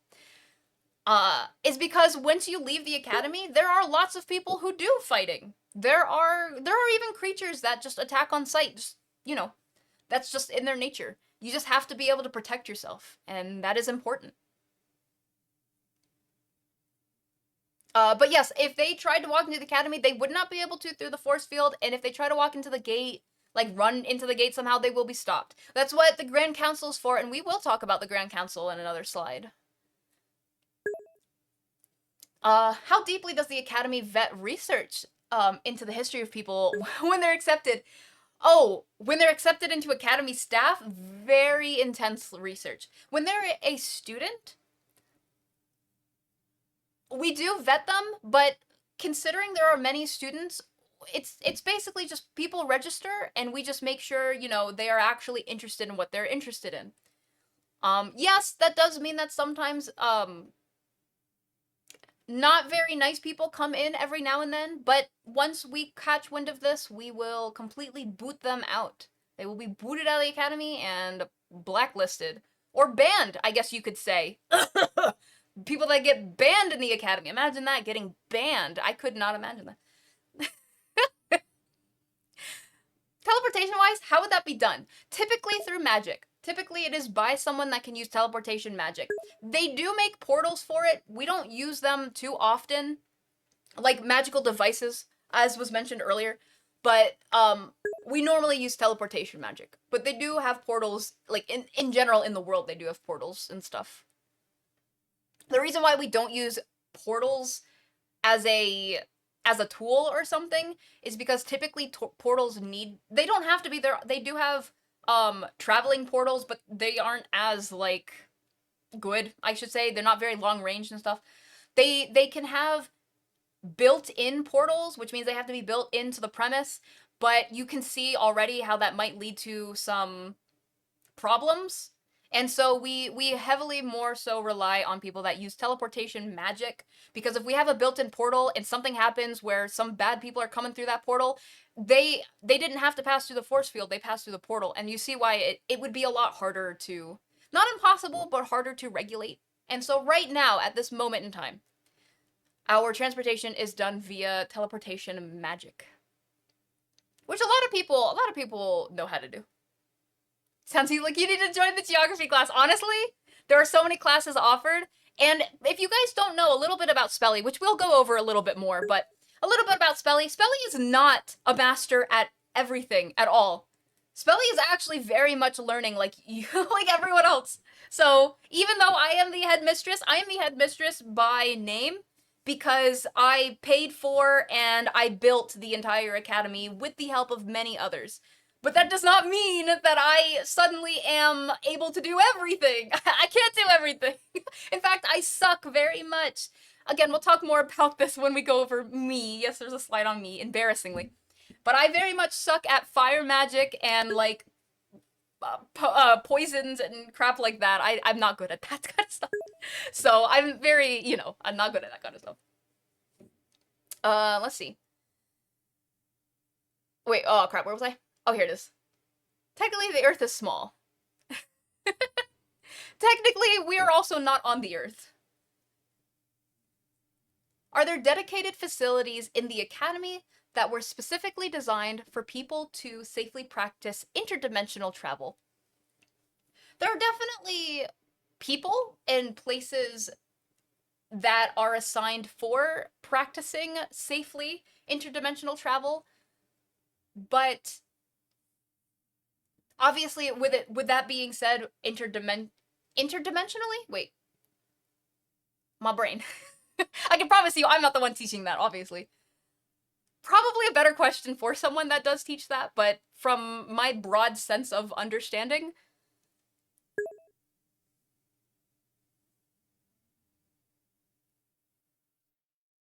we can try. There are people that are good at dimensional travel. I am not one of them, and they can definitely help you a lot more in terms of learning, if that is something that you are interested in. Is there a hex that keeps people from accidentally stumbling into the force field? Not per se a hex. If you accidentally stumble into the force field, I'll be honest, not much is going to happen to you, but you might get in trouble. That's the big thing, because when someone touches or something touches the force field, outside of like non-magical like wind and stuff, it will alert every magic user who put their magic into the force field, which is very many. And so it's like pinging. It's like if you touch the force field, you're pinging a bunch of people that you have touched the force field. And so you're gonna get in trouble. So try not to. Now, if you accidentally stumble into it, you can just tell people that when they come to you and they say, hey, you touched the force field at this time, what was happening? You can just tell them you accidentally did, and it shouldn't be a problem, but just try not to do it, essentially. The academy is huge. I don't see why you would be near the force field. So are there also specifically designated places in the academy for people fighting? Yes, absolutely, absolutely. We did talk about it a little bit earlier, though, Z. There's arenas and stuff like that. Whatever, yeah, imagine being banned. Oh. How does the Academy prevent people who happen to be skilled with personal teleportation magics to attempt to directly teleport him or herself into the Academy and bypass the force field? Great question. We also, in the Academy, have people that are very skilled with teleportation magics that work towards preventing this. Those are people that also poured their magic into the force field. But if I'm going to be completely honest, I guess it's to say that it would not be impossible for someone who is even stronger than those magics. But you would have to be someone who is stronger than the force of hundreds of magic users. So the likelihood of that is very small. Especially because we have Naoko, who we'll talk about a little bit later. But the likelihood of that is not, I cannot say impossible, but very, very minuscule. Did not know about our bear student. Yeah, we have a bear student. Yes, our Kioni, which we'll talk about later, she's a student. Same with Blossom and same with Yami. They are all students at the academy.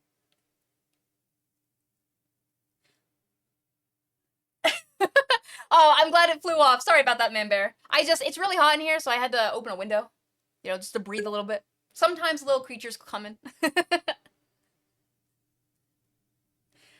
How are the public libraries like the libraries other than the primarily intended academic stuff? Wait, what was the question? How are they? Like, oh, another. Speaking of something flying in, look, we have a little puffball thing that flew in. I don't know. I don't quite understand the question, Z. Sorry. How do you apply and join the group of staff specifically dedicated for the security of the academy? Currently, we do not have applications open. They are called the Grand Council, firstly. And to be out of character, they are the mods of both the Discord and the Twitch. But currently, we do not have applications open. Spelly handpicks, that's me, handpicks members that join the Grand Council. But we have been in the market of potentially opening, but that did not sound right at all. Potentially opening applications at some point in the future. It's just not right this second. Not right this second.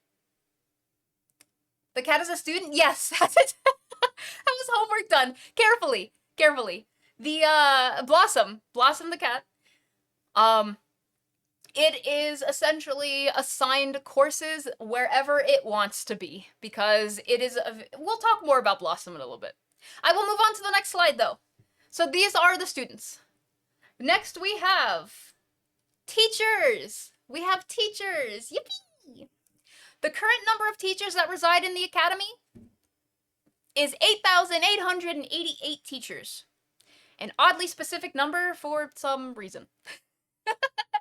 There are thousands of talented teachers that reside at the academy. They teach oh goodness. Sorry. They teach a wide variety of courses, some of whom are masters in their subjects. Few teachers even graduated as a student from the academy to then become a teacher. I know, go. Yes, so currently of the OCs that you guys know about, we have Chamber, Winter, Nathan, and Naoko are all teachers at the academy. Heck yeah. It's what they are well known for, I should say. Do you have any questions about teachers? There was something I was gonna say as I was saying, and I kind of forgot. Oh yes, the masteries. When it comes to magic, you can study magic, which, for example, Spelly studies a lot of magic, but she only has a mastery in one particular form of magic, which is her celestial magic, which she's still learning, but she's working towards her masteries towards it. People that master magic, typically, the average magic user can only master one subject because it takes a very long time to master a subject. Now, with that being said, there are very few exceptions, Naoko being one of them actually, in which someone is able to master 2 or more subjects. But, again, it is very, very hard to master and takes a very long time to master. Now, again, you can study a vast majority of different magic. So for me, for example, Spelly, I really, really like water and ice magic when it comes to elemental magic. And I really like protection magic, like force fields and healing. I love learning about them. But I am by far and nowhere near a master of them. The only one that I'm working towards my mastery of is celestial magic. Naoko, however, is a master of both time and matter magic. And we'll talk more about Naoko, but a lot of people, again, the majority of people, I'd say like 98% of people only ever master one form of magic if they are trying to master magic. Some people are a jack of all trades. They don't even master any form of magic. They just want to learn all the magic they can, but become a master of none. That's what I wanted to explain about magic. But if there's any questions about teachers, let me know. Let me know. Is Spelly a teacher alongside being the headmistress? No, I would say no. She can teach, and she does teach every now and then, but not necessarily as a teacher, just in general giving advice or, you know what I mean? So no, she is primarily the headmistress. She's also a part of the Grand Council, but she doesn't really, per se, teach a class. She just teaches in general, like, if someone has a question and she tries. Also, Chisana, thank you so much. Welcome in, and thank you for becoming a club member here at the clubhouse. I really appreciate it. Although we're not quite in the clubhouse right now. We are just in a classroom teaching about the Academy lore, but I really appreciate it. Thank you so, so much. Naoko is terrifying in a good way. She is. Aw. Yeah. How did the teachers become teachers? Great question. They basically interviewed. And after intensive vetting and after the interview, they can become a teacher. Either that or, well, no, even if you graduate the academy, you still have to interview to become. Even if you are Spelly's best friend, you still have to interview to become a member of, like a staff member and stuff. So even besties don't get a free ride. They still have to interview. And I can tell you about that. We actually have a whole story about Spelly's bestie becoming a staff member here. Hi, welcome in, Chisana. Right now we're talking a lot about, to put it in layman's term, we're talking about my VTuber lore, but it extends far beyond Spelly, which is my character's name. It extends far beyond Spelly, so we're talking a lot. It's like world building, I should say. So, yeah, like the pinned message says, super extended VTuber lore. What? Would the gacha machine be somewhere in the academy? Yeah. The gacha machine is like, actually, you could kind of travel anywhere in the academy, and the gacha machine is more like some form of, if you're near a TV, or you have a cell phone, or you're near some sort of technology, or even if you're not, it'll project, and it'll pop up, and the gacha machine will then spin, and you will get the award. The gacha machine more so follows you than you needing to go somewhere specifically to roll it, if that makes sense. Whichever works best in the position that you're currently in, whether, again, technology or not, it will show up for you. Yeah. And with the gacha machine as well, it only shows up for the people who roll the gacha machine. So even though we can all see it while we're here in this classroom, if you are outside the classroom, you will only see it if you are the one rolling. It's not gonna literally show up for all the hundreds of thousands of of students, and there's suddenly like a gacha rolling. And everyone's like, what? It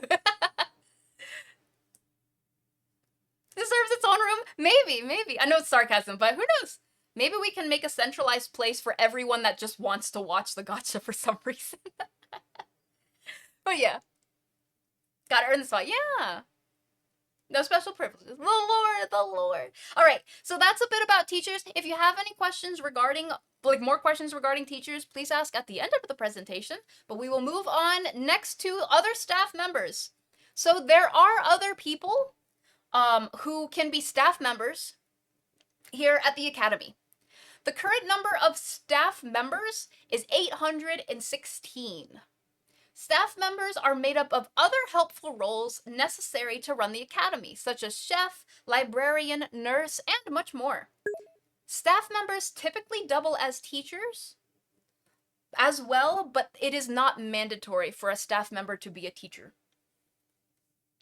Yeah, so the current staff members that we have at the academy consists, regarding the OCs that we do know currently, consists of Lyra, who is the chef, the head chef of the academy. We have Lord Crossfield, who is the librarian at the academy. And then we have Evelyn, who is the nurse of the academy. We also have Rascal, who is, I don't know how to put this other than the teacher's pet. Rascal helps me a lot personally. And then we also have Mine and Kin, who are both staff members and teachers. Well, Kin is a teacher, Mine not so much.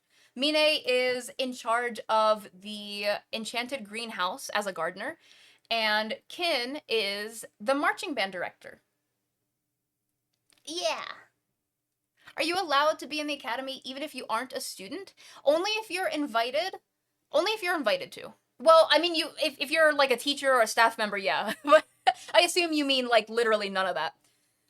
If you're invited into the academy, if you are curious, like you want to take a tour, I could definitely see that happening. It doesn't happen often, but I could definitely see that happening as well if you just want to tour the academy. But you will be under constant supervision, and you will still have to be vetted before touring the academy, if that makes sense. I imagine it would be so, since there are things like movies and such. Like, if someone wanted to make a documentary out of the academy, I definitely could see that happening. It has not happened yet, but the academy has also only been open for almost 7 years. We'll be celebrating our 7th year of opening in November. But it's only been open for 7 years, or almost 7 years. So, it has not happened yet. It has not happened yet where someone has wanted to document the academy. The Enchanted Greenhouse Gardener. Yes, exactly. Exactly. Being on the security team is still a goal for me one day. I really appreciate it. We might have to develop some sort of security team. We do have the Grand Council, again, out of character, that consists of mods for Twitch and for Discord.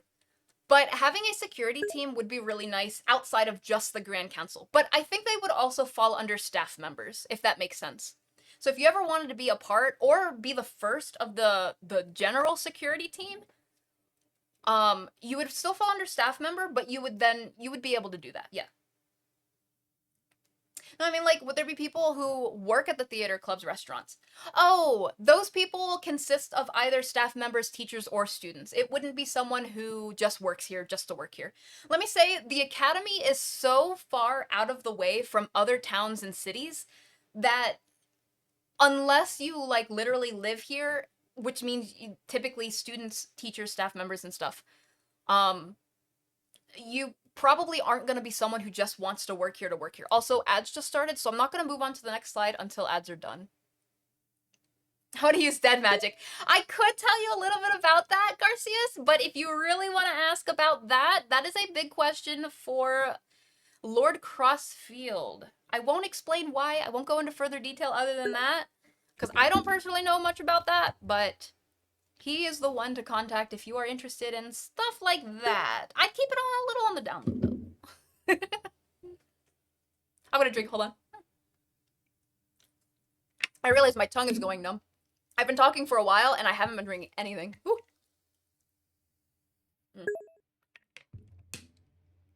I'm not gonna say, you said it, me, so not me. I'm not saying anything. I would hate to not only be a teacher, but also have to work at it. Yeah. The ads. Yeah, imagine. There's some people, I mean, that's only for people, I know Bone Marrow can't hear me, but for those that can. My brain died for a second. People that work at some of these facilities, they typically work there because they want to. And you still get paid for it, per se. But those people that take on the extra work, especially if you're a teacher and or staff member and you want to work at these other places, it's because you really want to. Because it's something you really love. So for example, I can imagine someone being a teacher, but then also being a gardener. Just an example. Yeah, did not know. Yes, Lord Crossfield. Definitely talk to him in regards to those things. I'm not going to explain why. I mean, he's the librarian. I have to imagine he knows a lot of these things because he works at the library. And that's the only reason why, and totally not because of other things he told me not to mention, so I'm not going to mention it. Ow! Aw! Marine boy! Refresh! Wait, someone tell Bone Marrow to refresh so they can utilize their new founded VIP membership. Marine Boy, thank you so much for giving that VIP to Bone Marrow. I really appreciate it. Thank you. And Bone Marrow, once you can hear me, please enjoy your emotes and your ad-free viewing. But I think Bone Marrow's still in ads right now. I know that. Thank you. Well, actually, thank you, Vice Joy. Let me drink some water. Here we go. Yeah, I've been talking this whole time. I've not been drinking at all. Woo. It's fun, though. It's a fun talk. Alright, like I said, I bet there's about 15 seconds left of ads, but I won't move on to the next slide until ads are done. Shame getting a sub doesn't interrupt the active ads. Oh, I can't wait to tell Bone Marrow that you can refresh. Well, I'll wait a couple more seconds. Welcome back from the ads. Welcome back from the ads. If you are back from the ads, I did not move on. I didn't really talk about too much while you guys were gone. Well, I might have talked about a little bit, but that's stuff that probably does not need to be said out loud anyway. Marine Boy. What? Oh, Marine Boy, thank you so much for giving that VIP membership to Garcias as well. Thank you so much. And Garcias, please enjoy your emotes and ad-free viewing. That's the best of. No, I didn't say anything out loud. What are you talking about? Oh, what I meant to say is, as soon as you guys get an ad and there's still ads running, please feel free to refresh the stream, and that's how you lose the ads. Then once you get the stuff, I tried saying it, but I was like, I realized that they're not gonna be able to hear me, and yeah, so. Aw. What's the difference between staff and teachers? Teachers are people who actually teach courses. They're registered and they teach courses to students. Staff members are people who work otherwise at the academy. So that could be the chef, the librarian, the nurse. It can be like what Bone Marrow had said earlier. People can work as a staff member as long as they apply and everything. To work some of these facilities and stuff. But with that being said, staff members typically also double as teachers. It is not mutually exclusive. You cannot, you can be a staff member and a teacher at the same time. You do not have to be one or the other.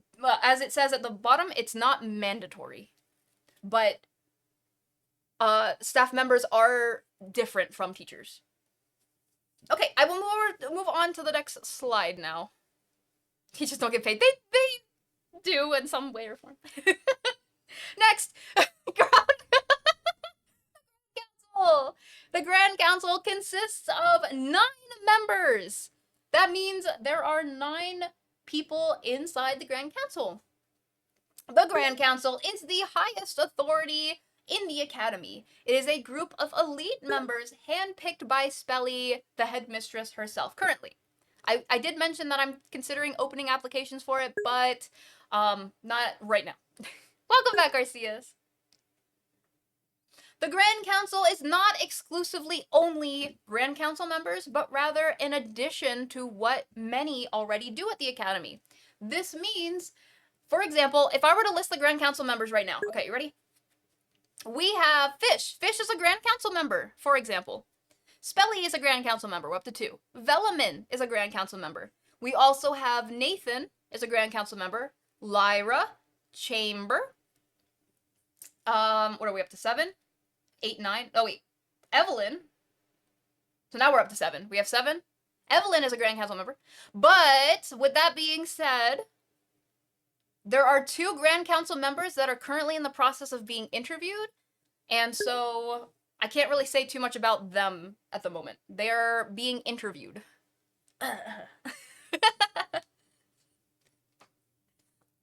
That out of character, that means we're currently working on making those. But Are there any questions about the Grand Council? Sorry, I was drinking some water. The beta experience and exposure. No, what? No. Yeah, Fish has a seat. Yes. Why is Fish there? Fish is there because Fish is a Grand Council member. So here's a question that students would definitely have: is it Miss Spelly or Mrs. Spelly? Oh my gosh, it's Miss Spelly. It's Miss Spelly. Actually, technically, it's Ms. Craft. My name is Spell Craft. I do have a last name, believe it or not. Most people don't use it. It's fine. It's fine. But my first name is Spell. Literally, S-P-E-E-L is my first name, and my last name is Craft. C-R-A-F-T. Most people call me Spelly though. And actually, the next slide is about me. Awkwardly enough, I feel weird talking about myself, but you know, sometimes we got to do that so you guys can get to know me a little bit. You curious? Fish deities? Don't worry, we do have a slide on fish we'll talk a little bit more about. Oh, duties, yeah. Also, when Spelly writes something wrong, is it called fish?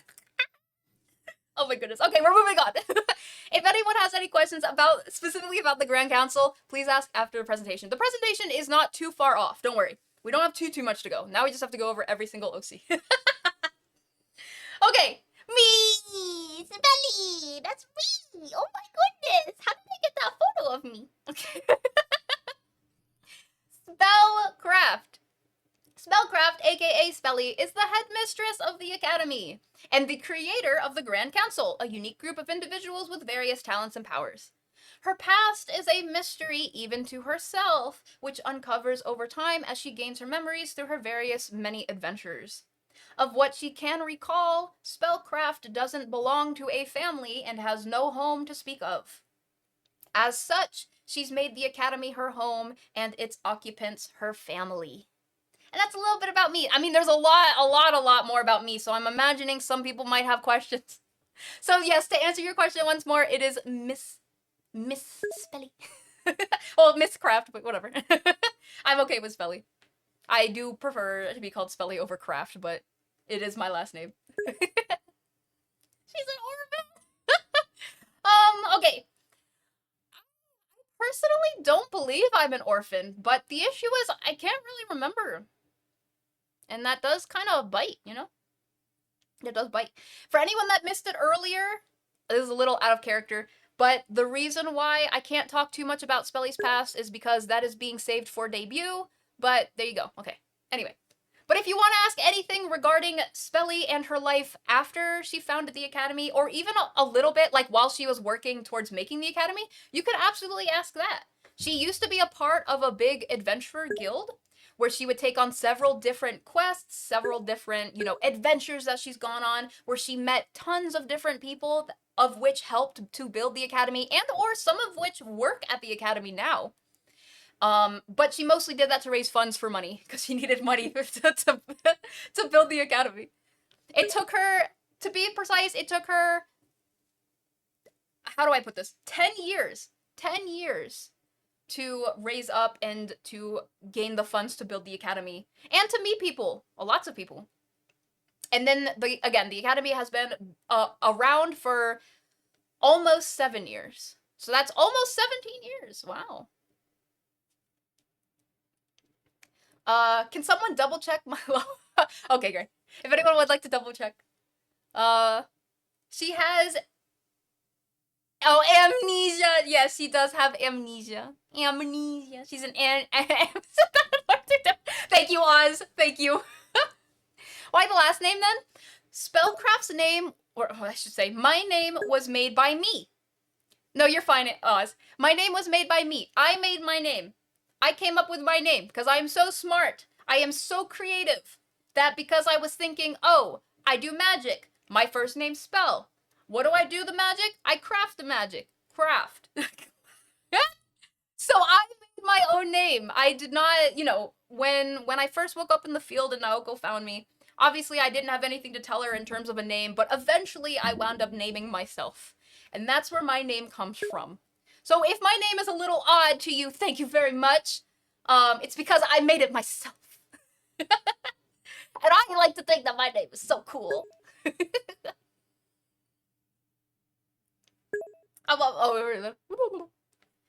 So you woke up with amnesia and you just went, yep, I'm a Spelly Wizard.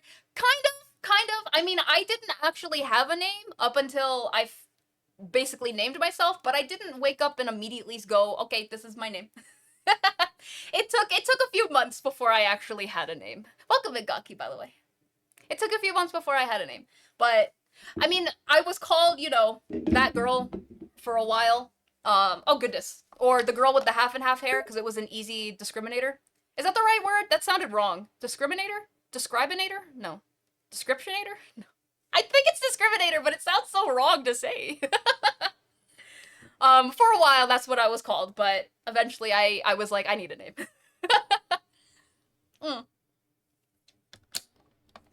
A name so convenient that it must be fake. Exactly. But no, that is my name. It is what I go by.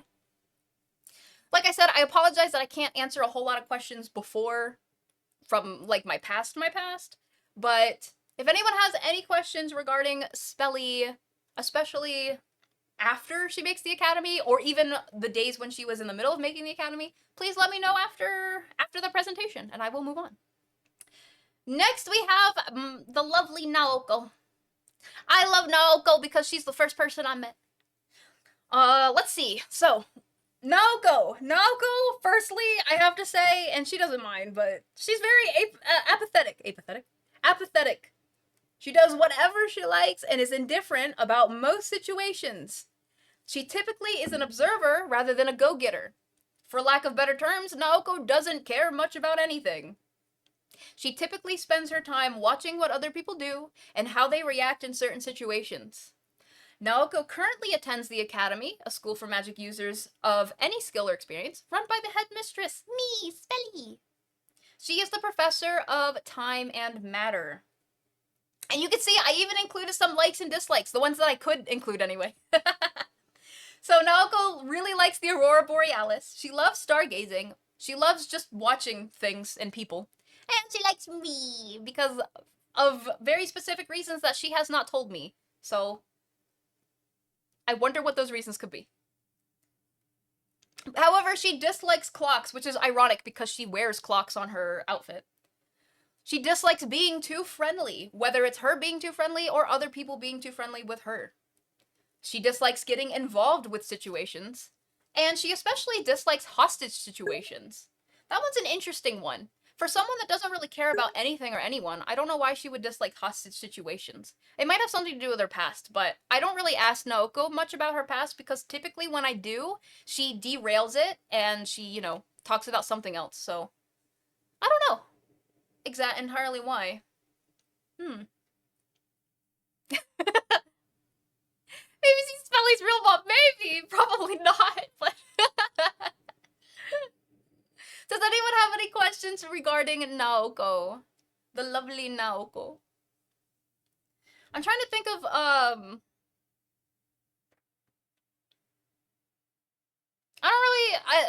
she's one of the ones that I really like the way she looks. I love her design. I haven't changed too much regarding her design, from when I first designed her. Or, this is a little out of character, but it's fine. But, yes, she does have space in her hair. No, you cannot walk through her hair. It's just for show, just for looks. It looks really nice. But, yeah. Okay, I will move on. Let's see who we have next. If you have any questions about Naoko, please ask towards the end. Let's place her own mom. Next, we have Kingyo Chisai, also known as Kin. Kin comes from a dark past, unfortunately. And I do know about her dark past, personally. She has told me. But despite her upbringing, she remains a positive, go-getter beast person. Kin is an active, loyal, and upbeat Kin is active, loyal, and upbeat all the time, and especially friendly around others. She works as the marching band director, which reminds her of her few good days in her past. Some of the things that she really likes is she likes her friends, she likes making friends, she likes everything to do with friends. She really likes friends. She loves going on walks. She likes treats. And she loves to help people. Some things that oh, you know what? I just realized something that I forgot to mention in the previous slide, but something that she dislikes vehicles very much. She dislikes discipline. Kind of scared of it. She dislikes arguments a lot. And she really dislikes sinister vibes. Because, again, a lot of that has to do with her past. Something that I forgot to mention in the previous one, I'll just go over really quick, is that Naoko is a deity. She is not human. She is not really much of anything. From the few things that I know about Naoko, she has existed since the beginning of time, and she has existed all throughout her time. So she is billions of years old. Kin, on the other hand, is a beast person. She is part golden retriever. That's right. Golden retriever. Yeah. And no, she does not normally dress like this. Normally she has her here, I can show you guys. Let me open my notes, my images of the Academy members. My camera. Normally, she dresses like this. Artwork made by the lovely Spooksy. Oh goodness. Hello? It's so small. Oh goodness, now it's really tall. What is happening? It was tall and then it was small. That's crazy. I don't know how to use technology. See? This is how she normally looks. This is her normal marching band outfit. But this particular one she asked me to use, and I don't really know why, but she said she really liked it, so I decided to use this image in the slideshow.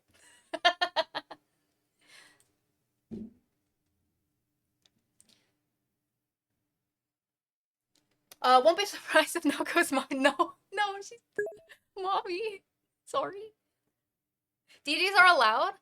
That'll make the yeah, they are. Actually, we have two.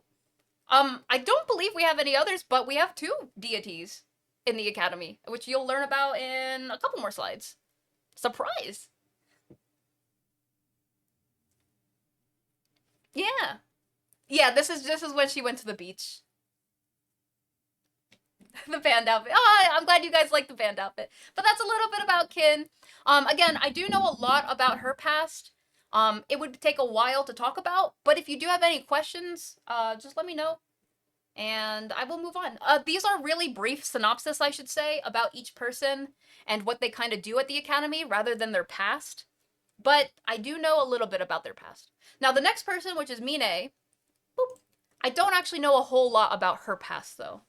I also just know that she comes from a dark past, just like Kin, except it has left, oops, Mine cold and wary of all animals and demons. Because of this, Mine doesn't teach, she's not a teacher, but rather she does work as the gardener of the greenhouse, very often traveling into the enchanted forest herself. Some things she likes. She really likes plants. She loves being alone. That's why I don't really get to talk to her that much. She loves gardening, and she likes the daytime. She hates nighttime. She dislikes animals. All animals. Which includes humans, but she had to specify humans, so she also put humans on her dislikes.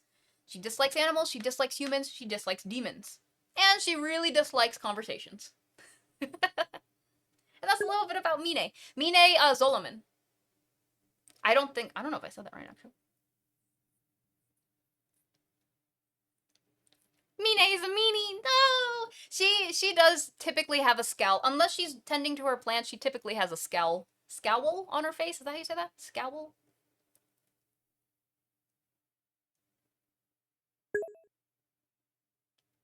Yeah.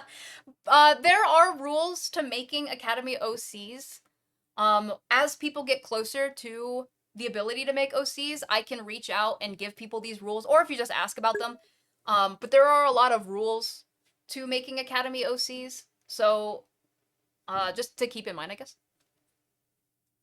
It's mostly things like you can't be the OP Supreme Overlord, and, you know, go around killing other Academy OCs. I have had someone ask me if they can make an Academy OC so they can kill other Academy OCs. I was like, no. No. Yes, please fit in well with the group.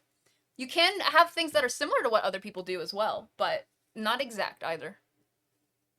How can you dislike animals when you like plants? Plants cultivated animals for their own benefits. She has a really big reason to why she hates animals, but she loves plants. And to go into her past a little bit, she comes from a bloodline that essentially is very, very powerful with magic, but it's typically associated with dark magic. And so a lot of animals, now this isn't necessarily with humans per se, but a lot of animals, especially let's say dogs, for example. I'm so sorry for those that love dogs. Are very good at detecting someone's magic ability, at least their vibe, right? Their, what would it, like orientation or whatever. And as soon as an animal, like as soon as she gets close to an animal and they detect that she has dark magic powers, there's two things they do: fight or flight. Either she has been attacked a lot by these creatures, like random animals in the wild and stuff, or they immediately run away from her and she can't even get close. And as such, living with that for many years, she has grown to very much dislike all sorts of animals. At some point, it's just all animals. She doesn't like them.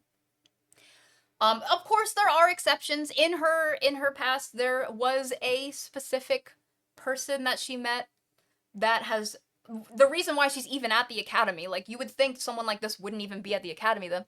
She did meet someone that she opened up to at some point in the past, but essentially or generally she does not like animals, and she definitely doesn't like humans. But out of everything on that list, she mostly hates demons. Demons is the thing that she hates the most. Yeah.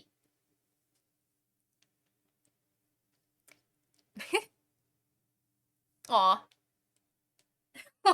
Thank you. I appreciate you guys. Okay, we'll move on to the next one. If anyone has any questions about Mine in particular, feel free to ask. We only have a few more slides left, so we're almost done. I told you guys it would take like 2 hours. Okay. Boop. Next is Fish. I know you guys are asking a little bit about Fish. Look how cute he is. Fish is a god of the sea. There are many Terra-Terra-Bozus in this world, as you guys know, because we've talked a lot about our chat mascot, the Terra-Terra-Bozus. There are many Terra-Terra-Bozus in this world, but only a handful become gods. Fish is currently assigned to be a Grand Council member of the Academy, but it is a mystery what Fish really does for working. Fish doesn't talk at all, but likes to play in the water with students practicing water-related magic. Yeah, so Fish really likes the sea.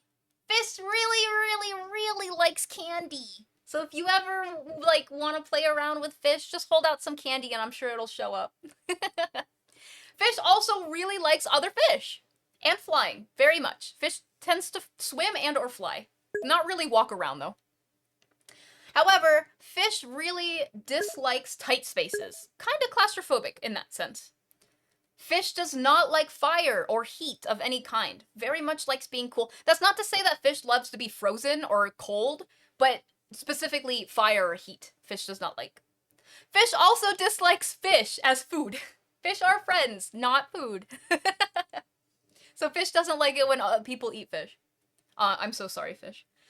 And Fish does not like sour things. So while Fish does love candy, Fish does not like sour candy, sorry. Or anything in general sour, but yeah. Fish does not eat a lot, mostly just candy, honestly.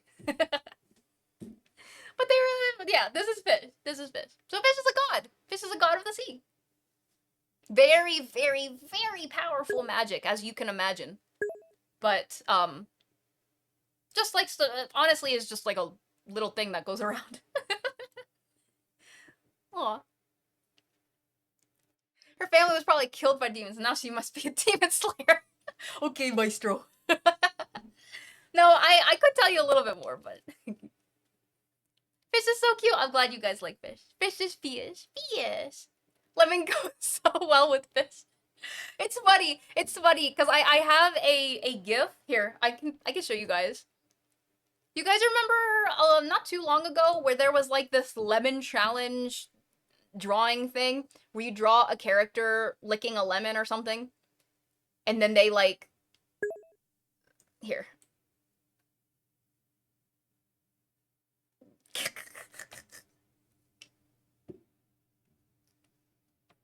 It's Fish. Really dislikes lemon things. Or soured things. Coughing. Cough. You guys didn't see that? Yee! Very cute, very cute. Alright. If you have any other questions about Fish, please ask. We only have a few more slides left. At the end. Okay. Next, we have Keone. Keone will be a fast one because, honestly, we don't know a whole lot about Keone. We just know that... Oh, here, I'll actually read it. A lot about Keone remains a mystery. What we do know so far is that she really likes bees, and she's very sleepy all the time. But, honestly, she just showed up at the academy one day, so seemingly out of nowhere. She doesn't talk much, but she has a really nice laugh when you can get her to chuckle. She's currently a student at the academy. And that's kind of all we know about Keone right now. So I don't really know, even if you guys have questions, I have questions too. We do know in the very least that she is a very friendly person. That was like the biggest worry, is that she would not be friendly. But she is friendly. Oh, I could mention though that she is a bear. She's a brown bear. Brown bear, beastkin? And so that's what we can say. She is such a mystery. Such a mystery. Okay. Next we have Blossom. We have Blossom. She's not friends with anyone at the academy yet. Anamon, yet. Okay. Blossom is the spirit of a cherry blossom tree. It was turned into a cat due to a curse. It doesn't know how to talk, and it's very curious of everything. It loves to travel around, considering it wasn't able to for hundreds of years. Blossom is a student at the academy, which makes a lot of sense now that you guys know a little bit about Blossom, because the reason Blossom's a student, essentially, is because Blossom loves to learn about everything. Yeah. Cool. A cat as a student's awesome. You know, there's a lot of creatures that are students. We have plants that are students. We have, like, elementals, mystical. There's a lot of creatures. They're not just human. Not just human, not just humanoid, meaning, like, beast people, humanoid. There's a lot of creatures at the academy. I might take a drink. Thank you for the drink. Blossom likes trees, likes bugs, not bugs that necessarily eat trees, but in general, little bugs. Blossom likes petals that fall. They're very pretty. And Blossom really likes the sunshine. However, Blossom does not like forest fires, especially non-controlled ones. Blossom knows the difference between controlled and not controlled forest fires, but honestly, it doesn't like either of them. Blossom dislikes the cold, because it's cold. Blossom dislikes parasites. And lastly, total darkness. So, not just in general, the dark, but like fully, completely pitch black darkness. Blossom does not like that. And those are a couple things about Blossom. Anything is possible out of your gallery. Okay, if you have any questions about Blossom, please feel free to ask, And I will continue moving on because, again, timing and... yeah. Only you can stop forest fires. Oh no! Okay, next up, we have Vincenzo, I hope I said that right, Rascal Tito. Rascal is an ex-mafia member who now works for Spelly at the academy. He still has behavior issues and an addiction to smoking from his previous occupation, but I do know he means well and is trying to turn over a new leaf. Yeah, I really absolutely love this art. You can actually see the artist's, I didn't want to remove the artist's, what's this called? Watermark here, just to put my own watermark, so I really love the artist's watermark, and so there's the watermark of the artist. Very beautiful art. I think it captured Rascal very well. Very well. Rascal really loves smoking. I wish he would stop, but that's, I don't know. We're working on it. Rascal does love trouble. But with that being said, Rascal really loves loyalty. And once again, he's a bit of a rascal, so to say. So he really likes fighting as well. Very good at it too, surprisingly. You wouldn't think like a small, cute little creature. Here, you want to see another image of Rascal? If I can find it. I'll keep looking for it, but I'll show you if I can. Let's see. Rascal, however, dislikes rules, which is unfortunate because I really do like rules. Rascal dislikes when people lie. Very much dislikes lying. Very much dislikes boring things. He constantly feels like he has to be on the move of doing something new or doing something fun. And weirdly enough, I'm sure it has something to do with Rascal's past, which he doesn't really talk about too much, but Rascal dislikes pills. Very random, but he does not like pills in any shape or form. He's not actually, believe it or not, even though he smokes, so he smokes and he drinks, but other than that, he's not really a big advocate of any other kind of drugs, so to so per to say, I think I said that all wrong, but that is Rascal, essentially. I have the image of him, but it's not... I'd never saved the image. Like, it's a file, a clip file, rather than, like, an image that I can show you guys on stream. I'm seeing if I can find it somewhere. When you hear your family. Oh my goodness, no. Family. Yeah, the family. So that is a little bit about Rascal. I want to show you guys... Oh wait, I know what I can do. Duh. I have a toy house for a reason. This is what Rascal looks like.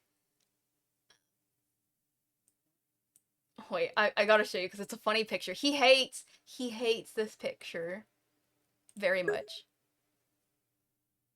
Look at him.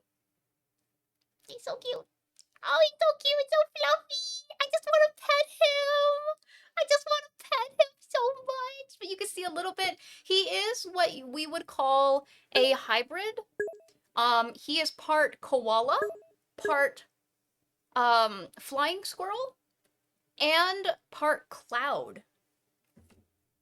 And he's so cute. He's 100% cute. I love him. He's so cute. Okay. He hates that picture. Don't tell him that I showed you guys though. Oh. Say Rascal. Oh no. Oh my goodness. Okay, we'll move on to the next one. So the next one, if I'm not mistaken, starts the beginning of the shared OCs? Yes. So I just want to give a small it's a little out of character, but I want to give a small reiteration that from here on, these are shared OCs with specific people. So for example, Lyra Citrine is shared with Evie Puff, my best friend in real life. So I just wanted to give that. She's also my best friend. Lyra is Spelly's best friend, but But there you go. So, Lyra Citrine. Lyra is a feisty, sassy, talented chef and culinary instructor at the academy. Like I said, some people can be staff members. Thank you for the shout out to Evie. Some people can be staff members and also be teachers. She takes a lot of pride in her work and finds a lot of joy in teaching her skills to others. She is very independent and selective when letting new people into her life. Lyra has been on her own for the majority of her life. Without much family, Lyra put her heart and soul into the academy after being accepted by Spelly. We have a whole story about that too. While she seems tough on the outside, she is extraordinarily grateful for her friends and the life she has built here. Aww. She likes baking and cooking. Who would have thought? She actually really likes astronomy. That goes a lot into her lore and her past as well. And don't tell her I told you this, but she really does like plushies. Okay, if you ever want to get on her good side, as long as you're not giving it to her in public, you should give her a plushie. She dislikes being seen as weak or soft. Very much. She also very much dislikes alcohol and large bodies of water. You cannot get her anywhere near Mystic Lake, honestly. Rimulix has entered the Ah, hi stream. Rim. Welcome in. Aw. She made the birthday cake. Yes, yes. Good point, Mika. Lyra also made Spelly's birthday cake. Let me see if I can get an image of that. Does anyone remember? Oh, did I put it in cooking? Please tell me I did. I didn't put it in cooking! I put it somewhere else. I think I put it in the chamber chat, which sucks. Because it's gone. Hold on, let me...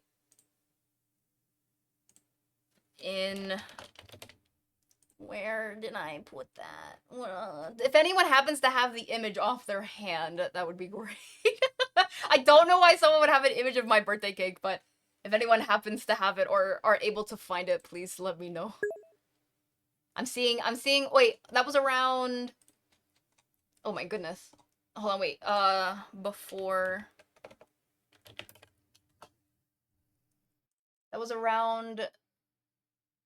She made that around the end of May, so I'll go a little bit before. Let me see if I happen to have that image of the cake. I don't think I do.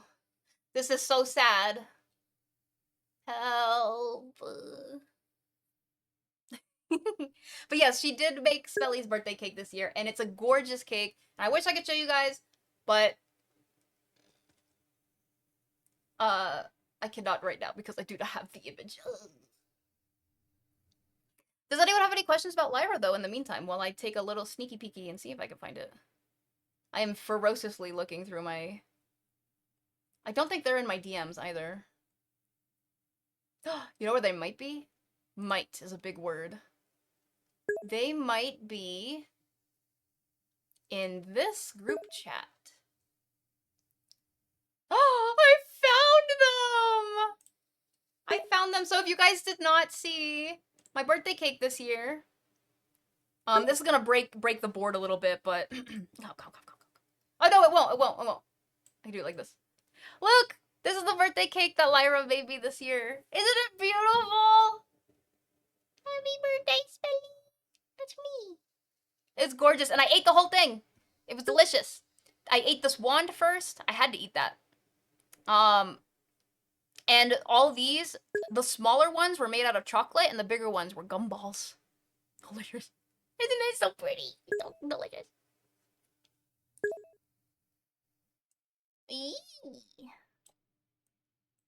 Alright. How did she get the tattoos on her wrist? The tattoos actually came from... You know, that's a good question. I don't know whether that came from birth or that just came from what she wanted to have. And there's a very specific reason why, too. I just noticed none of these characters have things like heights, weights, ages. They do! I just didn't put them onto the presentation. But if you want to ask about them, you absolutely can. So, for example, Lyra is roughly 70 years old. She's a human and a celestial being. Like, half human, half celestial being. You imagine she's short? She is... Here, I can put it... I logged it in the Discord. Lyra is a little taller than Spelly. If I'm not mistaken, she's 5'6". Spelly is 5'5". 5 foot, 5 inches. I don't know what that is in centimeters. Aw. Asking about weights? Yeah, I don't know. I'll be honest, I don't think I have a weight for most characters. At least I will admit that I don't think I have a weight for most characters. I'd have to ask them, and I don't know how I feel about going up to everyone and asking. Like, Lyra would probably be fine with me asking what her weight is. But, like, if I go up to, like... Let me think. I think most people would be okay. It just feels really awkward for me to go and ask someone's weight. They're gonna be like, why are you asking me this? Alright, we'll move on to the next one. The next one we have is, drumroll, Nathan! We have Nathan! Nathan works at the Academy as a music director. He is also a Grand Council member when swift disciplinary action is needed. He is good friends with Spelly, Velleman, and Kin. Spelly and Nathan are just friends! Guys, please. Nathan, obviously, this will be kind of obvious. Nathan likes music, Nathan likes the arts, and Nathan likes nature. However, Nathan dislikes pollution, dislikes arrogance, and dislikes manipulation. And that's a little bit about Nathan. Do we have any questions about Nathan? Def, don't ask why. Don't ask mine. Oh no. 100% canon that Chamber is heavier than he looks. I would agree. I'm pretty sure. I don't know if we actually talked about it, but I feel like Chamber would weigh like several ton. Like thousands of pounds. Wait, let me look up something really quick.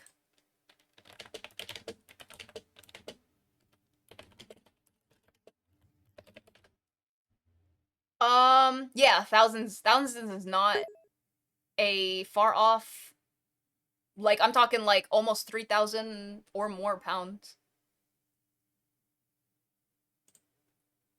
Ooh. Well, that's for a Chamber though, not Nathan. Nathan is from Harmony, yes? I don't think so. I don't think Nathan is from Harmony. I would have to ask him a little bit more about that, but I'm I don't actually entirely know. Are those shoulders real? Those are shoulder pads, I'm pretty sure. But I'll be honest, I haven't touched Nathan to see if they're real. Do you want me to go up to him and tap him on the shoulder? Welcome in, James Sora. Welcome in. I'm doing really well. We're doing a presentation right now. For layman's term, we're doing a presentation right now of my VTuber lore, but it's far beyond my own VTuber and talks all about the world building itself. Yeah. What is this hair care routine, bro? That's a great question, and I would love to know, because this dude has very, very massive hair. I'm talking all the way down to, like, his butt, bro. It's like down to his butt. Where is Harmony? Harmony Haven? It's far away. It's far away from the academy, but essentially, TLDR, it's like a big music city. It's a city that completely thrives off of music. Yes, exactly, Oz. If he's like me, then it's a natural curse. I wonder how natural it is. I wonder, maybe he has a hair care routine where he, like, completely puts all his hair up in curlers every day. Maybe he has pin straight hair. I would never know. I never know. Sounds like a place I'd like to visit sometime. Oh, you would love it. You would love it. I can tell you more. There's a bigger description about it. I'll tell you a little later, though. Voluminous hair is evil to the one who grows it. That's a shame because it always looks nice. But yeah, I can imagine it's a bit much. All right, we'll move on. The next one we have up is Velamin. Velamin Fae. Velamin Fae is a part of the Grand Council here at the Academy, watching over the school and protecting its students. Coming from a race of magical unicorns, she has the ability to gather magic particles from the air, allowing her to convert and condense it into water particles stored inside her horn. This is to be used for emergencies only, so make sure that you're always on your best behavior and stay out of trouble. Heck yeah. So she has very powerful magic. So basically, the magic that she condenses, it takes a long time to condense it, but once it fills up inside her horn, she has very powerful magic ready to be used instantly. That's another thing. You can use powerful magic, but it might take some time to, like, essentially load the charge, I should say. But when she already does it before she needs the magic, she can use very powerful magic very instantly, but it will deplete the magic in her horn that she then has to, like, build back up. She's very strong. She likes granada fruit. I think I said that right. She likes trying new things. Boats and ocean trips. She does really love to go on boats and ocean trips. She loves picnics, and she likes the law and rules, as long as they're upheld and everything. Which goes right into what she dislikes. She dislikes people who don't understand rules. So if you break rules, or you, like, I don't know, bad. She dislikes excessive noise. She doesn't like people who harass other people. Lack of communication is a big dislike, and I'm sorry to those that are reptiles or reptile lovers, but she hates reptiles. Yeah.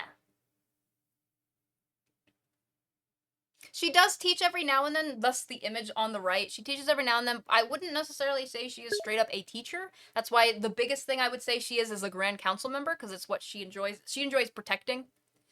She also cares for, she's like the main caretaker of the Academy Garden. But, again, the major thing that she does around is the Grand Council. Working for the Grand Council. So her horn is a magic bladder, and then she pees magic out of. That's a weird way to put it, I guess. At some point, these bonks are probably gonna lead into something else. Oh, man. But yes, that is essentially a little bit more about Velamin. If you guys have any questions about Velamin, please feel free to ask. And while I'm going to give you guys a little extra time to ask, because I really, really, really have to use the bathroom. So let me take off my wrist brace, and I will BRB. So I'll leave the Velamin thing up so you guys can reread it or whatnot while I go pee. So I'll be right back. I'll be right back.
Alright, there's a Pokemon.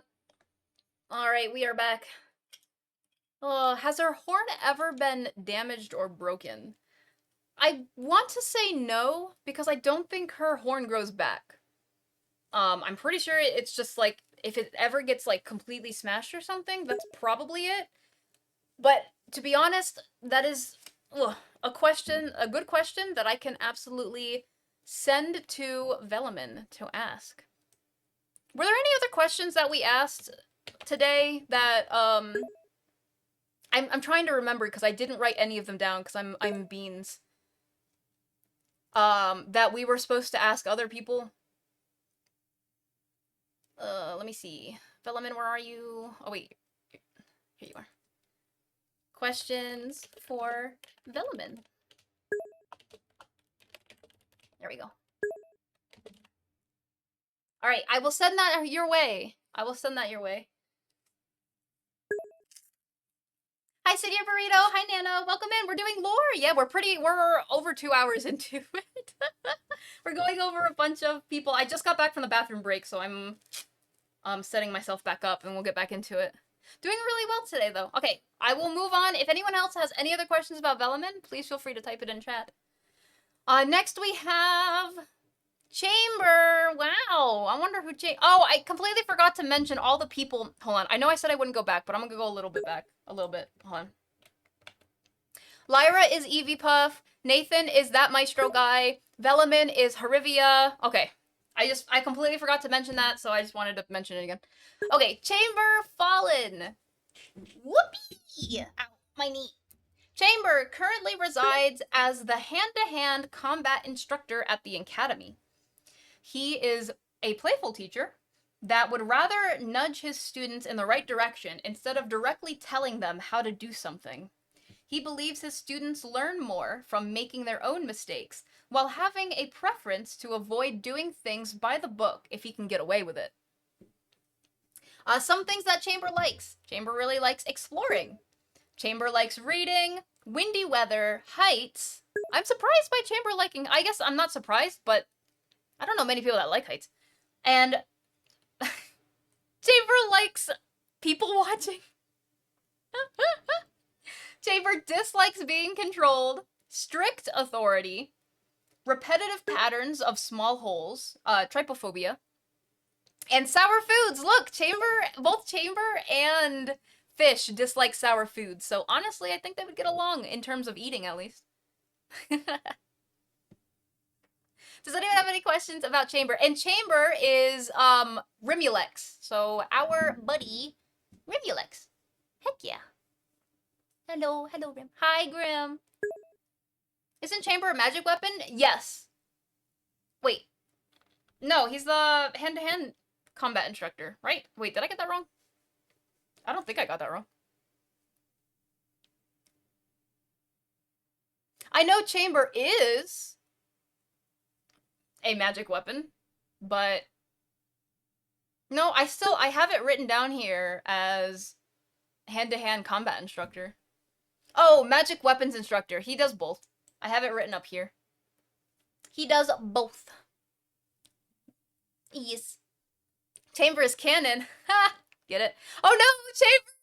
Oh no! Chamber's like behind the board. Chamber, come over here.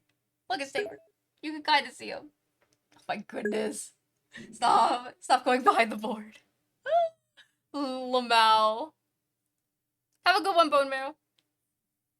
This guy weighs a lot. He weighs a lot. This dude's actually really, really, amble? No. What's the word? He can move very quickly despite the fact that he weighs a lot. You know the most about Chamber? Interesting. Agile, that's the word. Yeah. Yeah, Chamber is... You want to know something? I removed it because it was a lot to mention, but I will also mention the way Chamber got his name. So Chamber fell from the sky one day in his cannon weapon form. Pretty sure that's how he was able to survive such a big fall. He was later found in a crater that was made from his fall, but he had no idea who he was And so he eventually had settled on the name Fallen. So for a long time, he was called Fallen. Eventually, he remembered, and then he picked the name Chamber when he turned his hand into a cannon by accident, making his current name Chamber Fallen. Yeah. And he's 135 years old. Nimble. Best way to imagine his fighting style is like some... I still have yet to see that. One day, maybe. Alright, so the next one. If anyone has any other questions regarding Chamber, please feel free to ask and we will answer. We're almost done. We're almost done. Boop. Next up is Winter. Girl, Winter. I know a lot of people really like Winter, so here we go. And Animon is here to answer any questions regarding Winter because this is Animon Master's OC. Winter, the Shared Academy. Okay. Winter is a teacher who loves spreading the knowledge she built over the years. She is not a fan of relying on textbooks. She finds it good for the basics, but there is always a way to improve it. She may be serious, but she cares for all of her students and wants to see them grow. She hates misuse of her teachings, and she will punish anyone misusing their powers that she helped grow. Ow. If anyone wants extra help or needs help, she will help them. She is good with dealing with kids because she is the oldest of the four siblings. The oldest one. Anonymous, thank you so much for giving that VIP membership to Animon. I really appreciate it. Thank you. Thank you. She really likes learning, teaching kids, food, and helping others. Meanwhile, she really dislikes bullying, soda, shurikens, arrogance, and doing nothing. And that is a little bit about Winter. And also this art was made by the amazing Atanako. And so was the previous art. And I realize I'm covering it up a little bit, but yeah. Amazing art. Is there any questions regarding Winter? Winter has a really deep-rooted lore. She... How do I put this? She's basically a lore that's mixed with my lore and Animon's lore. Yes, and she is also a combat instructor and weapon and hands-to-hand instructor. Or a type of, yeah. Oh, I remember now. Rim, I remember now. I think I messed up a little bit on the lore that I'd written down. So the weapon in hand-to-hand was Winter, and then the magic weapons was, the magic weapons only was Chamber. I remember now. Oh. I have it written correctly in the about, like the basic section, but not in the about section. Crying in the club.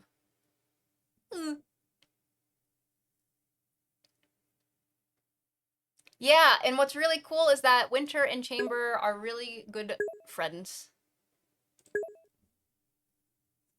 Ooh, I forget. Yeah, I did not remember. I was trying to work in, for anyone wondering about the shared Academy OCs, I was working in DMs with a lot of people regarding a lot of this. I actually have way more information than I probably need, but I did not remember that one part. Oopsies. Whoopsie doopie swoopy. All right. If anyone has any other questions about Winter, I think we have two more people left. So we'll go over them first. 3 more people left. I lied. Lord Crossfield is our next one. Okay, here we go. Lord Crossfield has an extremely deep lore, but it's still currently being written.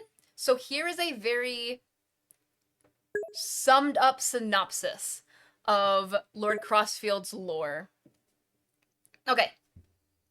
So, born the eldest and the only son to the Viscount Crossfield in northern Wales, wherever that is. I wonder why it says agent there. Lord Crossfield! What? No. Had a natural affinity for blood magics early on in his life. First manifesting divination abilities for objects and items. He found that later, in his early teens, he had a knack for speaking with and raising the beep. The church was not fond of the latter at all. As his family... Oh, we just got ads. Oop. As his family refused to talk of magics in his lineage due to a secret curse, it was not until his early 20s that he inherited the title and controllable lichen blood curse. Once he had the title and authority to explore his estate, he eventually came across the hidden rooms in his quarters and discovered a dark magical history and Arcanist chamber? Did I say that? Dusty and untouched for years, as it had been bricked up by his great-grandparents who had hidden the family blood magic secrets. I'm probably gonna have to walk through or talk through that again because we got ads, but I'm so sorry about the ads. I did not even realize they were coming up. Lord Crossfield really likes role-playing and board games, aquascaping, and tropical fish collecting. Well-executed pranks. And this one sounds a little weird, but hear me out. Disappearing with little to no trace for a few weeks with a handful of students. I would love to explain more as to what he does, but you might have to ask him. Lord Crossfield really dislikes mint in his drinks, magical slander and witch hunting societies, poorly executed or harmful pranks and or bullying, and he really dislikes Arctic expeditions and or snow. So that is a little bit about Lord Crossfield. If anyone has any questions, please ask now. Yeah, Lord Crossfield has a really, like, this is not even scraping. Lord Crossfield has, like, tens of pages. That sounds weird to say, but pages of lore. So, he's still currently working on writing it out, though, for me to read. His biography, of course.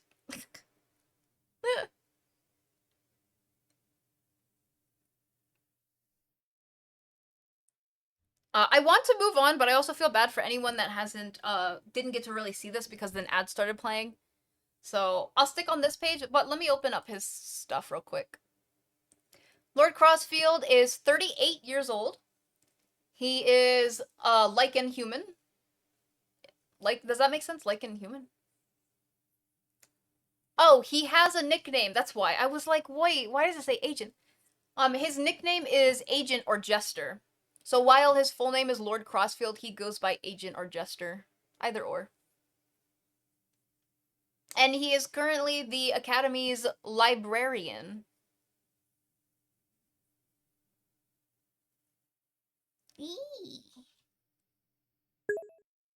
But like I had mentioned, welcome back, Marine Boy. Like I mentioned, I don't really know too much regarding Lord Crossfield's story, just because it's still currently being written at the moment. He has a link for some reason. What is the link? Oh, no he doesn't. That's a lie. I was lied to. Very lore force. So hopefully we'll get a big splurge on his lore later. But we'll continue to the next one. Once I try to capture that crab that just came into our room. Alright, next. We have Evelyn!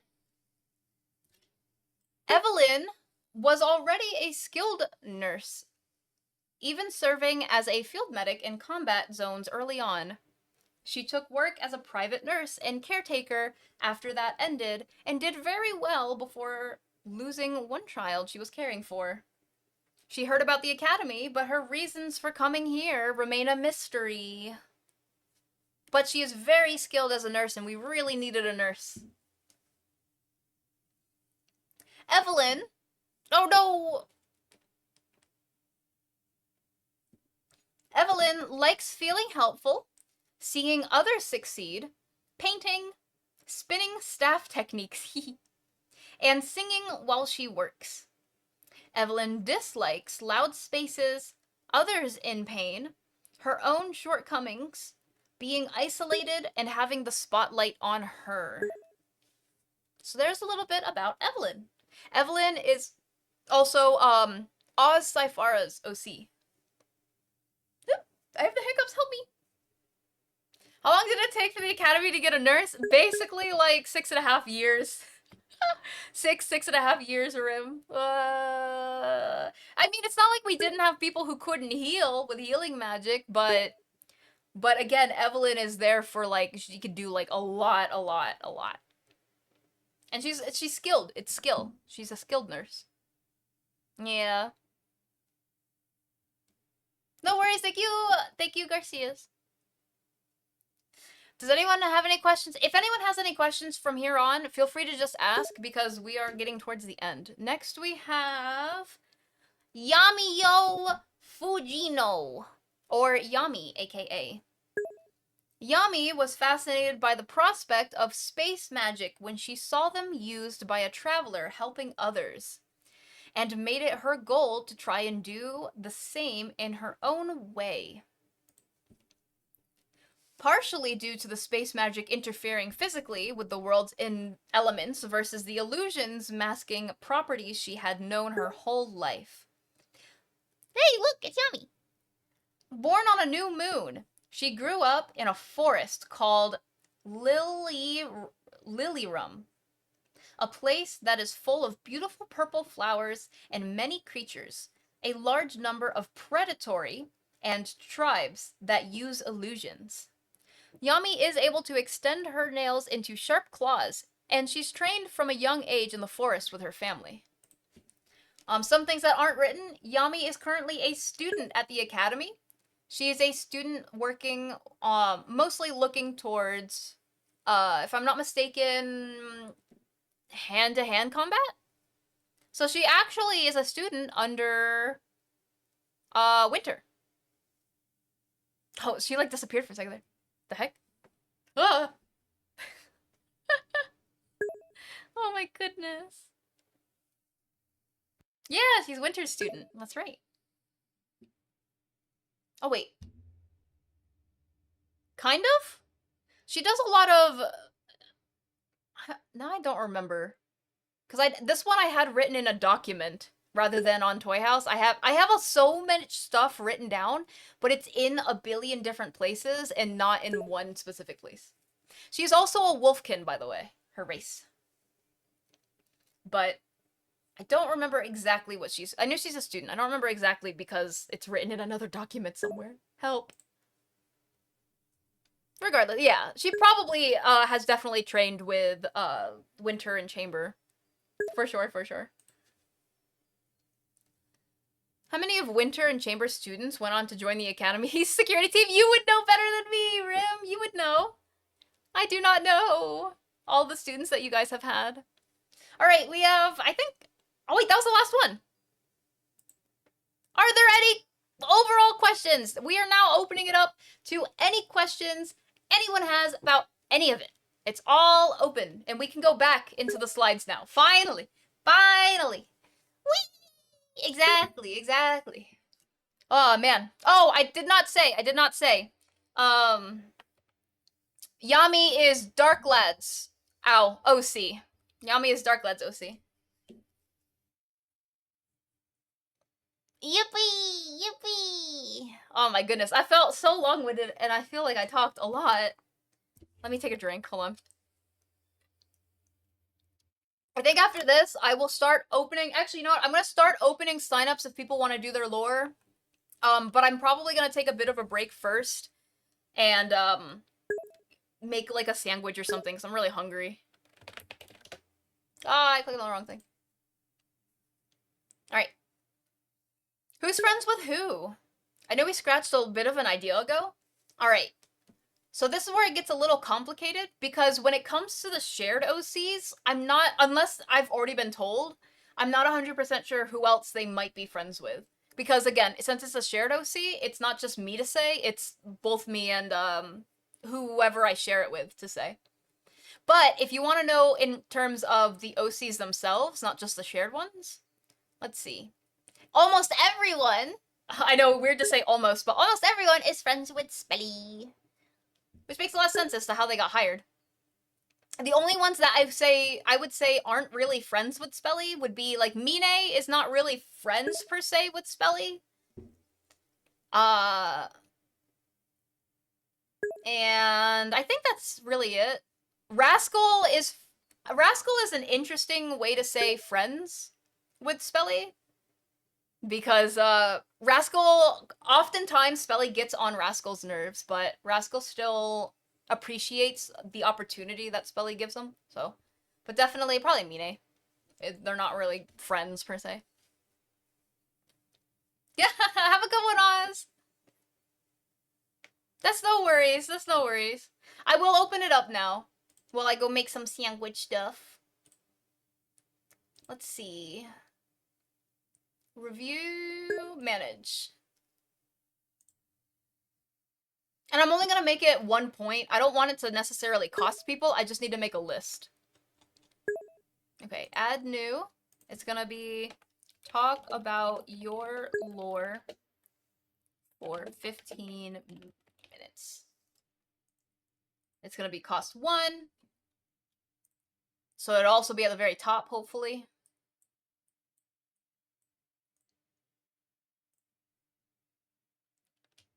Come on. And again, talk just means, like, tell. I can say it too if you don't want to talk. Come on stream and discuss your lore for the next 15 minutes. Oh yeah.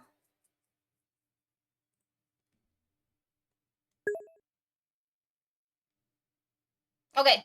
It should be open now. So, oh, wait. I did not put a limit on it. Hold on. Cooldowns. 1. Okay. Now you should be able to redeem it. Should be. Just keep in mind, as if you redeem it, it is first come, first serve. So if you redeem it like you're the third person, it's gonna be 30 minutes. Wait, 15, 30. Yeah, 30 minutes later. Or more, because some people might, I don't know. I don't know how questions are gonna work yet. It really depends on how many people sign up. Maybe no one will sign up. We'll see. Don't know if my synopsis is 50 minutes long. Oh no. Oh no. But for right now, if anyone has any other questions, I highly recommend throwing them in the Discord. Especially because you can get Discord, sweet Discord points for it. Plus, I'll be able to see it. Well, actually, here, let me answer the ones that are currently in chat. And then I'm gonna make food because I'm hungry. Yeah, I can let you guys play words on stream. Let's see. Spelly, do you train with us combat instructors time to time? Yes, time to time I do. I need to keep my body fit, and I need to be able to fight as well. What was the school security system before it was an official security team? It was just really a big trust system. Like, when we were a lot smaller, it was just a matter of, try not to break the rules, and if you do, it would be me. It would be me doing it, essentially. There, yeah, Maestro's lore is 33 pages long. Okay, I'll put words on stream on the screen that you guys can play. But I'm gonna go make a sandwich. And again, if anyone wants to, it's open now. It's in the channel point redeems if you want to talk about your lore. Your own lore. Oh. Alright. I'm gonna move myself a little bit. Let's see. Move myself this way a little bit so I'm out of the way. There we go. Alright, I'm gonna go make some food, so enjoy playing a little bit. Sandwich time! I'm so excited. And again, redeem, because as soon as I get back, we'll get started. Okay, I'll be back.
These are truly the beans. Truly.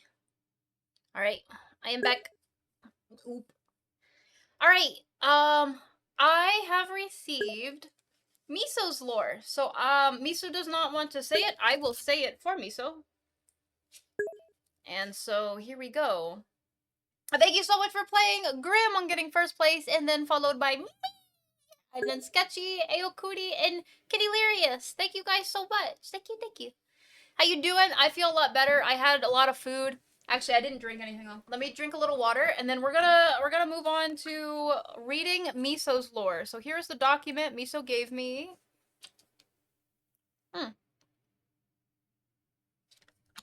Oh my.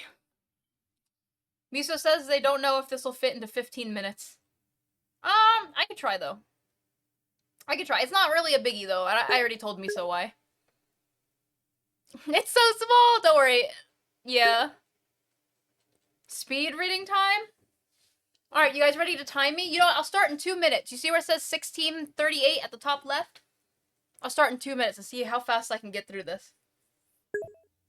Heck yeah. Yeah. I'm ready. I'm like looking at the time. You can even see the seconds on that timer. Again, but it doesn't really... Well, Miso already knows. I sent a message to Miso. But welcome back. I hope you guys did enjoy a little bit, learning a little bit about the Academy lore. There is still so much more to the Academy lore. As you saw, it actually took me 3 hours to talk about the Academy lore, and I was like, wait, was it 3 hours? It was like 2.5. It was, I don't know. I started at 1. So there's still so much more to the Academy lore, and each character has their own lore as well. I didn't even get to touch on that. It was just, I did very brief things about each character as well.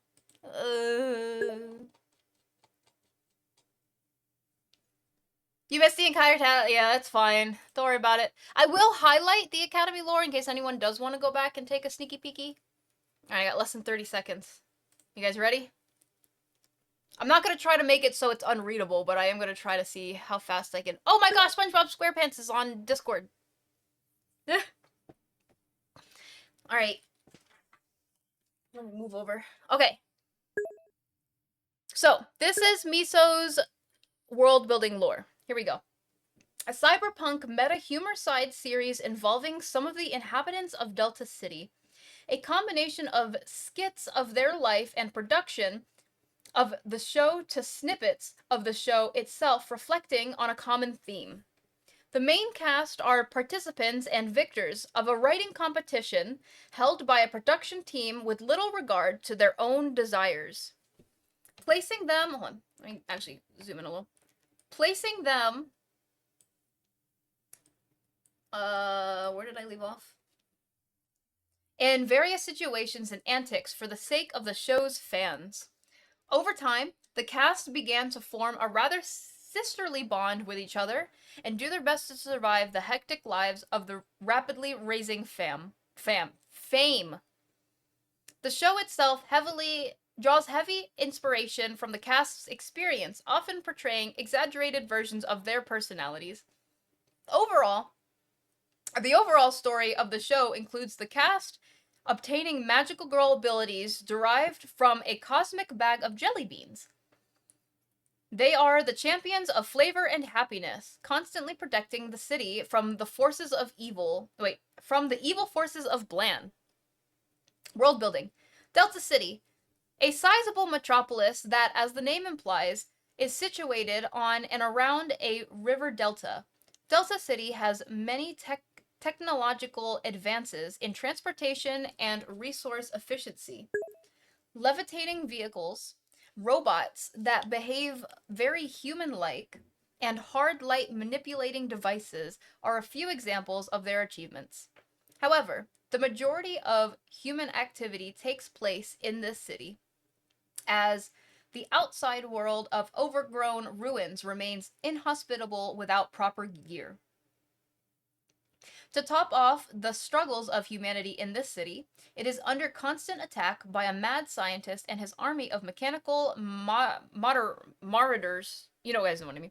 But it's often thwarted by local peacekeepers called the Delta City Defense Corp, DCDC. Many other petty crimes are typically handled by and law enforcement. See Salt Shore, a fictitious local that the show centers around. It parallels Delta City in many ways, such as geographic location being water themed and various identical landmarks. It too is under siege by an organization, a cabal of monochromic cyborgs known as the Forces of Blan. The characters: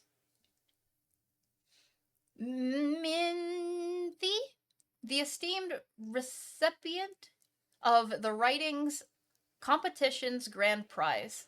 Minthi resides and operates the charming candy store in the heart of the downtown district. She takes great pride in curating a selection of high-quality confections for her customers. While she possesses the capability to manage unruly patrons, she occasionally finds herself yielding to group pressure, leading her into situations she would normally avoid. Minthi's participation in the competition stemmed from a genuine need to sustain her store. She hoped that the recognition would attract attention and boost sales. Since her unexpected and sudden rise to fame, she has encountered challenges in adapting to her newfound celebrity status. However, the various benefits she has gained from this experience have created a complex mix of emotions within her. Leiko, a young woman who struggles with depression and low self-esteem. She once wandered the streets, hoping to avoid being a burden to others. Oh no. One day, Leiko stumbled upon a flyer for a writing competition and decided to enter, despite her lack of confidence in her abilities. She wrote a short story and, to her surprise, won a spot as a cast member. Since then, she has been living with Minty in the storage area of the candy shop. In the storage area? Raz, a vigilante of Delta City who focuses more on preserving her image than preventing crime. Although eccentric yet composed, she will do whatever she can to maintain a positive reputation with the locals, for a fee, of course. Raz participated in the writing competition solely for the third place cash prize, completing her story in a single sitting. While it was not exceptional, the sincerity demonstrated in her submission impressed the production team, securing her a spot in the cast. I cannot read that. The yellow name. Ani. Ani, a young woman with a strong interest in writing, who dreams of becoming a well-known novelist despite her family's wishes. Wishes for her to pursue a career in law. Oh man, I know that feeling. She conceals her kind and gentle nature beneath a facade of bitterness. Ani saw the competition as an opportunity to finally gain reputation for her work and devoted herself to writing numerous drafts, meticulously refining her story until the very last moment before the deadline. However, despite her dedication and passion, she regrettably came in second place, just behind Minty. Oh no. Several aspects of Ani's writing were incorporated into the final production, leading her to believe that Minty had plagiarized her work. No! Okay. Chikari. Chikari is a highly respected and experimented diminutive actress, renowned for her portrayal of children's roles. She actively engages in the production process, frequently offering guidance to the cast regarding their line deliveries. Many consider her the nurturing and supportive figure of the team. Chikari did not actively seek participation in the competition. Instead, the production team approached her. They firmly believe that she possessed the ideal qualities to portray the mischievous regular customer of the candy store. Chammy. Chammy? The ever energetic and humble member of the group is a hardworking woman who maintains her optimism even during challenging times. After her story entry secured her a spot within the main cast, she has constantly sought to exceed expectations. Oh, sorry, hiccups. Overall, it is her first job, and she is grateful for it, despite any stresses and pressure the production team may impose. Because of this, she has tendencies of overfilling her proverbial plate with tasks. Purry Lou, a former Brainiac robotics engineer with a deep passion for PSDs, personal service droids. The reason behind her departure from such a renowned company remains undisclosed, but her exceptional expertise in machines is undeniable. Puri Lu's background in artificial intelligence particularly resonated with the production team. They decided to bring her on board as a cast member, entrusting her with the programming and maintenance of 2 PSDs acquired for the show. Papri, a harvester subject for the forces of Blan, the primary antagonist of the show, exhibits apathy and emotional detachment. Created as a foil to the heroines, Papri absorbs the very energy that empowers them. Over time, Papri develops curiosity about the significance of what the jellies strive to protect, and seeks guidance from Liko, of all people. Oh yeah, the depressed one? Oh, that was... okay, I see. My brain. Given the show's promising fan reception and profitability, it was proposed that Papri be realized into the PSDs. However, budget constraints, particularly in the experimental propulsion systems, necessitated significant cutbacks in its development. Consequently, Papri's appearances were limited to specific fan/investor events for a brief period. This situation resulted in the production staff treating the PSD like a doll, much to the dismay of the main cast. Oh. Wow, look at us go! I did that in, I think, 10 minutes. Yay! Welcome in, Core Lore. Oh man, that rhymes. And welcome back, Bone Marrow. I was reading, Miso. Miso gave us some lore to read, so I read through Miso's lore. This is essentially it. Really nice! That's a lot of fun! Is it for, like, a game? For just a story in general? Or would you like to turn into a game? Or is it, like, for a movie thing that you're making? Like a art thing? An art book? Oh, there's so many things.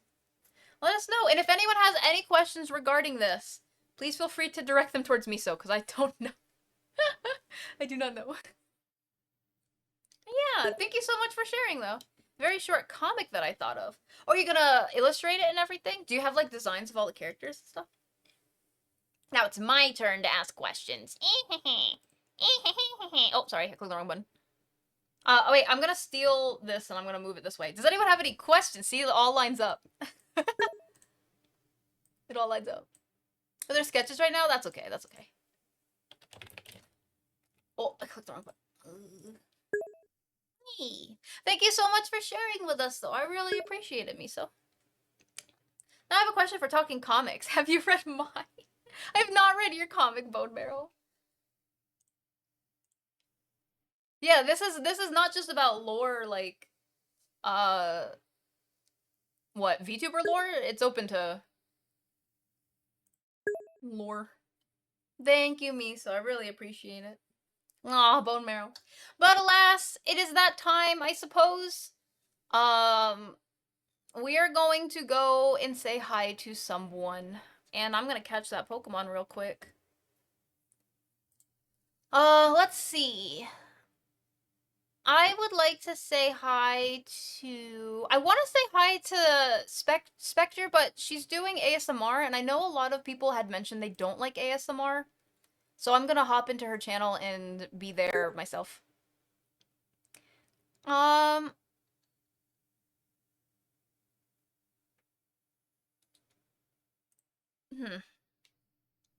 Aw. Grim. Let's go say hi to Lord Spiky Fish.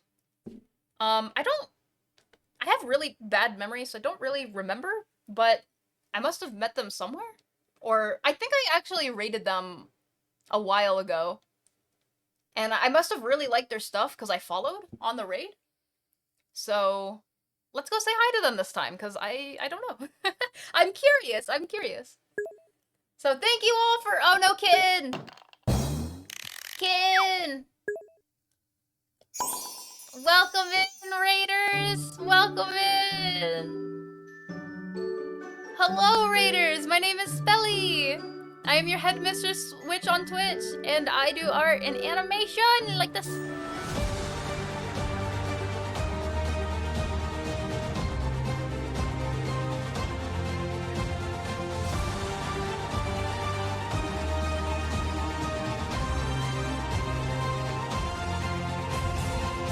Thank you so much for the raid, Kitten! I don't know why I just yelled at you.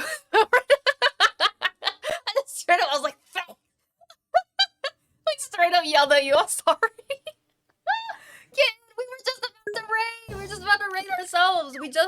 We finished all our lore! Look, if anyone wants to, like, I can do a really... I'm not even gonna say anything, I'm just gonna show the... Look, we had so much. It's like lore presented by me! I'll go through it while I talk to everyone.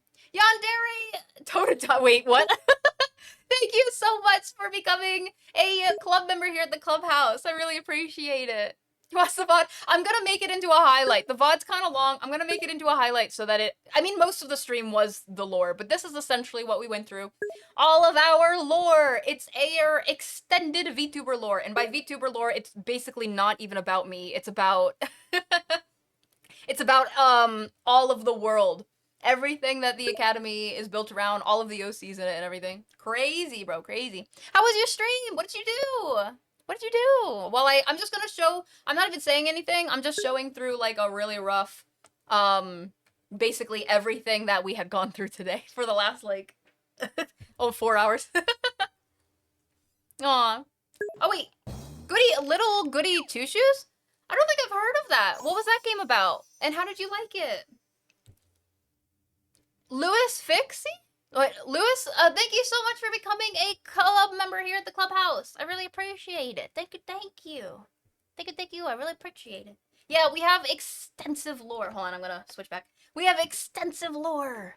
Extensive. And then this is about me. So then, here, all of the stuff that I showed you guys just like 2 seconds ago, all this, is all about the world building. Then you have some of the OCs. So there's me. Yippee. And then you have a lot of other OCs. A lot of these OCs were made by me, but once we get to a certain point, I'll just skip through them. We're just looking at pretty pictures. Little fish. Once we get to this, I think it's 2 more from here. No, 2 more from here. Yeah, this is the last one. So then from here on, all of the OCs after this point, these are called shared OCs. So these are shared with other users of the Academy, or other members of the Academy, I should say. So for example, this is Eevee Puff. This one's that Maestro guy. This one is Harivia. These are all like other people in the community. This one's Rimulex. Then we have Animon Master. We have Agent on the Discord. Evelyn, which is Oz Cyphara. My brain for a second there. And then we have Dark Lads. And that was basically it. And then this is only like maybe 20% of the actual like full-on lore. There's so much more. But I had to go through a small synopsis of... synopsis is not the right word. I went through like a small general idea of the lore today. And it's because we hit a milestone for charity. Thank you guys again so much for charity. Can't pronounce my name. Oh no. It's a horror RPG, but has 90s anime vibe to it. Oh, was it fun? Did you beat it? You could romance that. Wait, in a horror RPG, you could romance the characters? Oh no. Oh my goodness. Let's go. I'd love to. Yeah, it's all thanks to you guys. So thank you again for those that, you know, participated, and we were able to have this stream today for that. Heck yeah. Aw, thank you, Miso. I appreciate it. I appreciate it. But we were about to go raid, so come with me, and we'll be in a world of procrastination. And we're gonna go say hi to Lord Spiky Fish. They have a very interesting VTuber or PNG tuber right now, and I really like it. A gift tuber, that's the word for it. In the lore, you need to kill someone. Wait, why? Why? Why would that even happen in the lore? There was a lot. It's a lot of lore. Oh. I shall walk with you over there. Hello, let's go. I really heckin' appreciate it though, Kitten. Thank you again so much for the raid and for coming by. I always enjoy talking with you. I'm sorry that it was a bit late into the, like we're about to raid. But thank you so much. Does Ribbon Gray have the same sub badge, even though they are two different characters? The sub badges depend on the level. Or not the level, how long you've been subbed. So probably, it depends on how long you've been subbed. Aw. No, thank you, and thank you, Kitten. Aw. You were too kind, But yeah, I've been talking for the last 4 hours straight, and I think I need to take a little break from not talking. So thank you guys again so much for the raid. Thank you for being here. Thank you for asking all the questions that you asked. This VOD will be highlighted. Sorry, you can see my... This VOD will be highlighted so that we can, if anyone ever wants to go back into the VOD, it'll just be about, like, the lore chunk, which honestly is still a good it's a good 2 hours of lore. And again, it's not everything, but, oh, man. Thank you guys again. I'll see you guys on Monday.